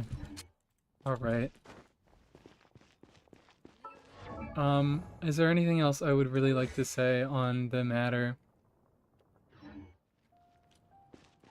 Oh, I mean, I also kind of have mentioned it, but just the fact that she does everything. Like, we have not had a support this strong that also res shreds and heals. Like, damage and supportive utility has been pretty well kept apart. for most of Genshin. Like units that do a strong amount of buffing generally don't deal a lot of damage. There are, I should open the character archive.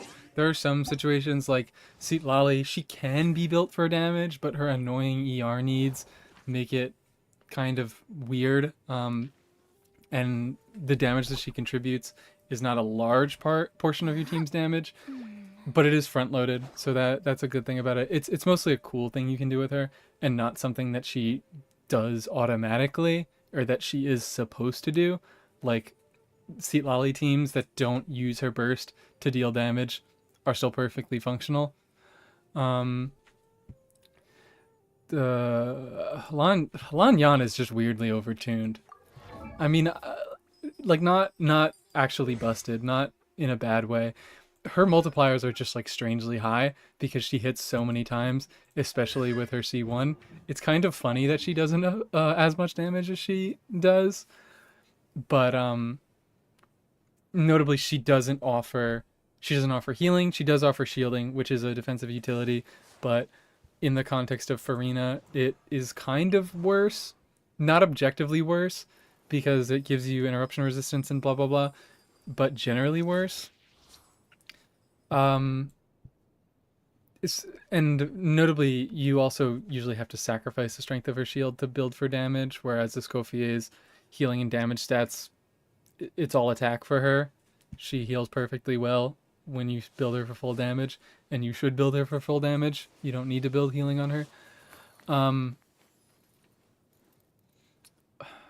It's like fucking Mizuki, man. Like Mizuki, okay, she heals and she deals damage, and she's terrible at both of them. Same with Aoife. They heal and deal damage, and they're terrible. They just suck at both of them. So, like, I for these units, I would prefer if they only did one of those things, but better. Anyways, I don't want to look at them for too long. They've sort of dipped their toes into it with, I guess, Auron, but again, he doesn't deal crazy damage, and his buffing is brought by the Natlan set. I was going to open the screen and look at it, but whatever. I'm stupid. Lanyan is best DPS. That I don't hate her. I really like Lanyan. She's the greatest DPS of all time.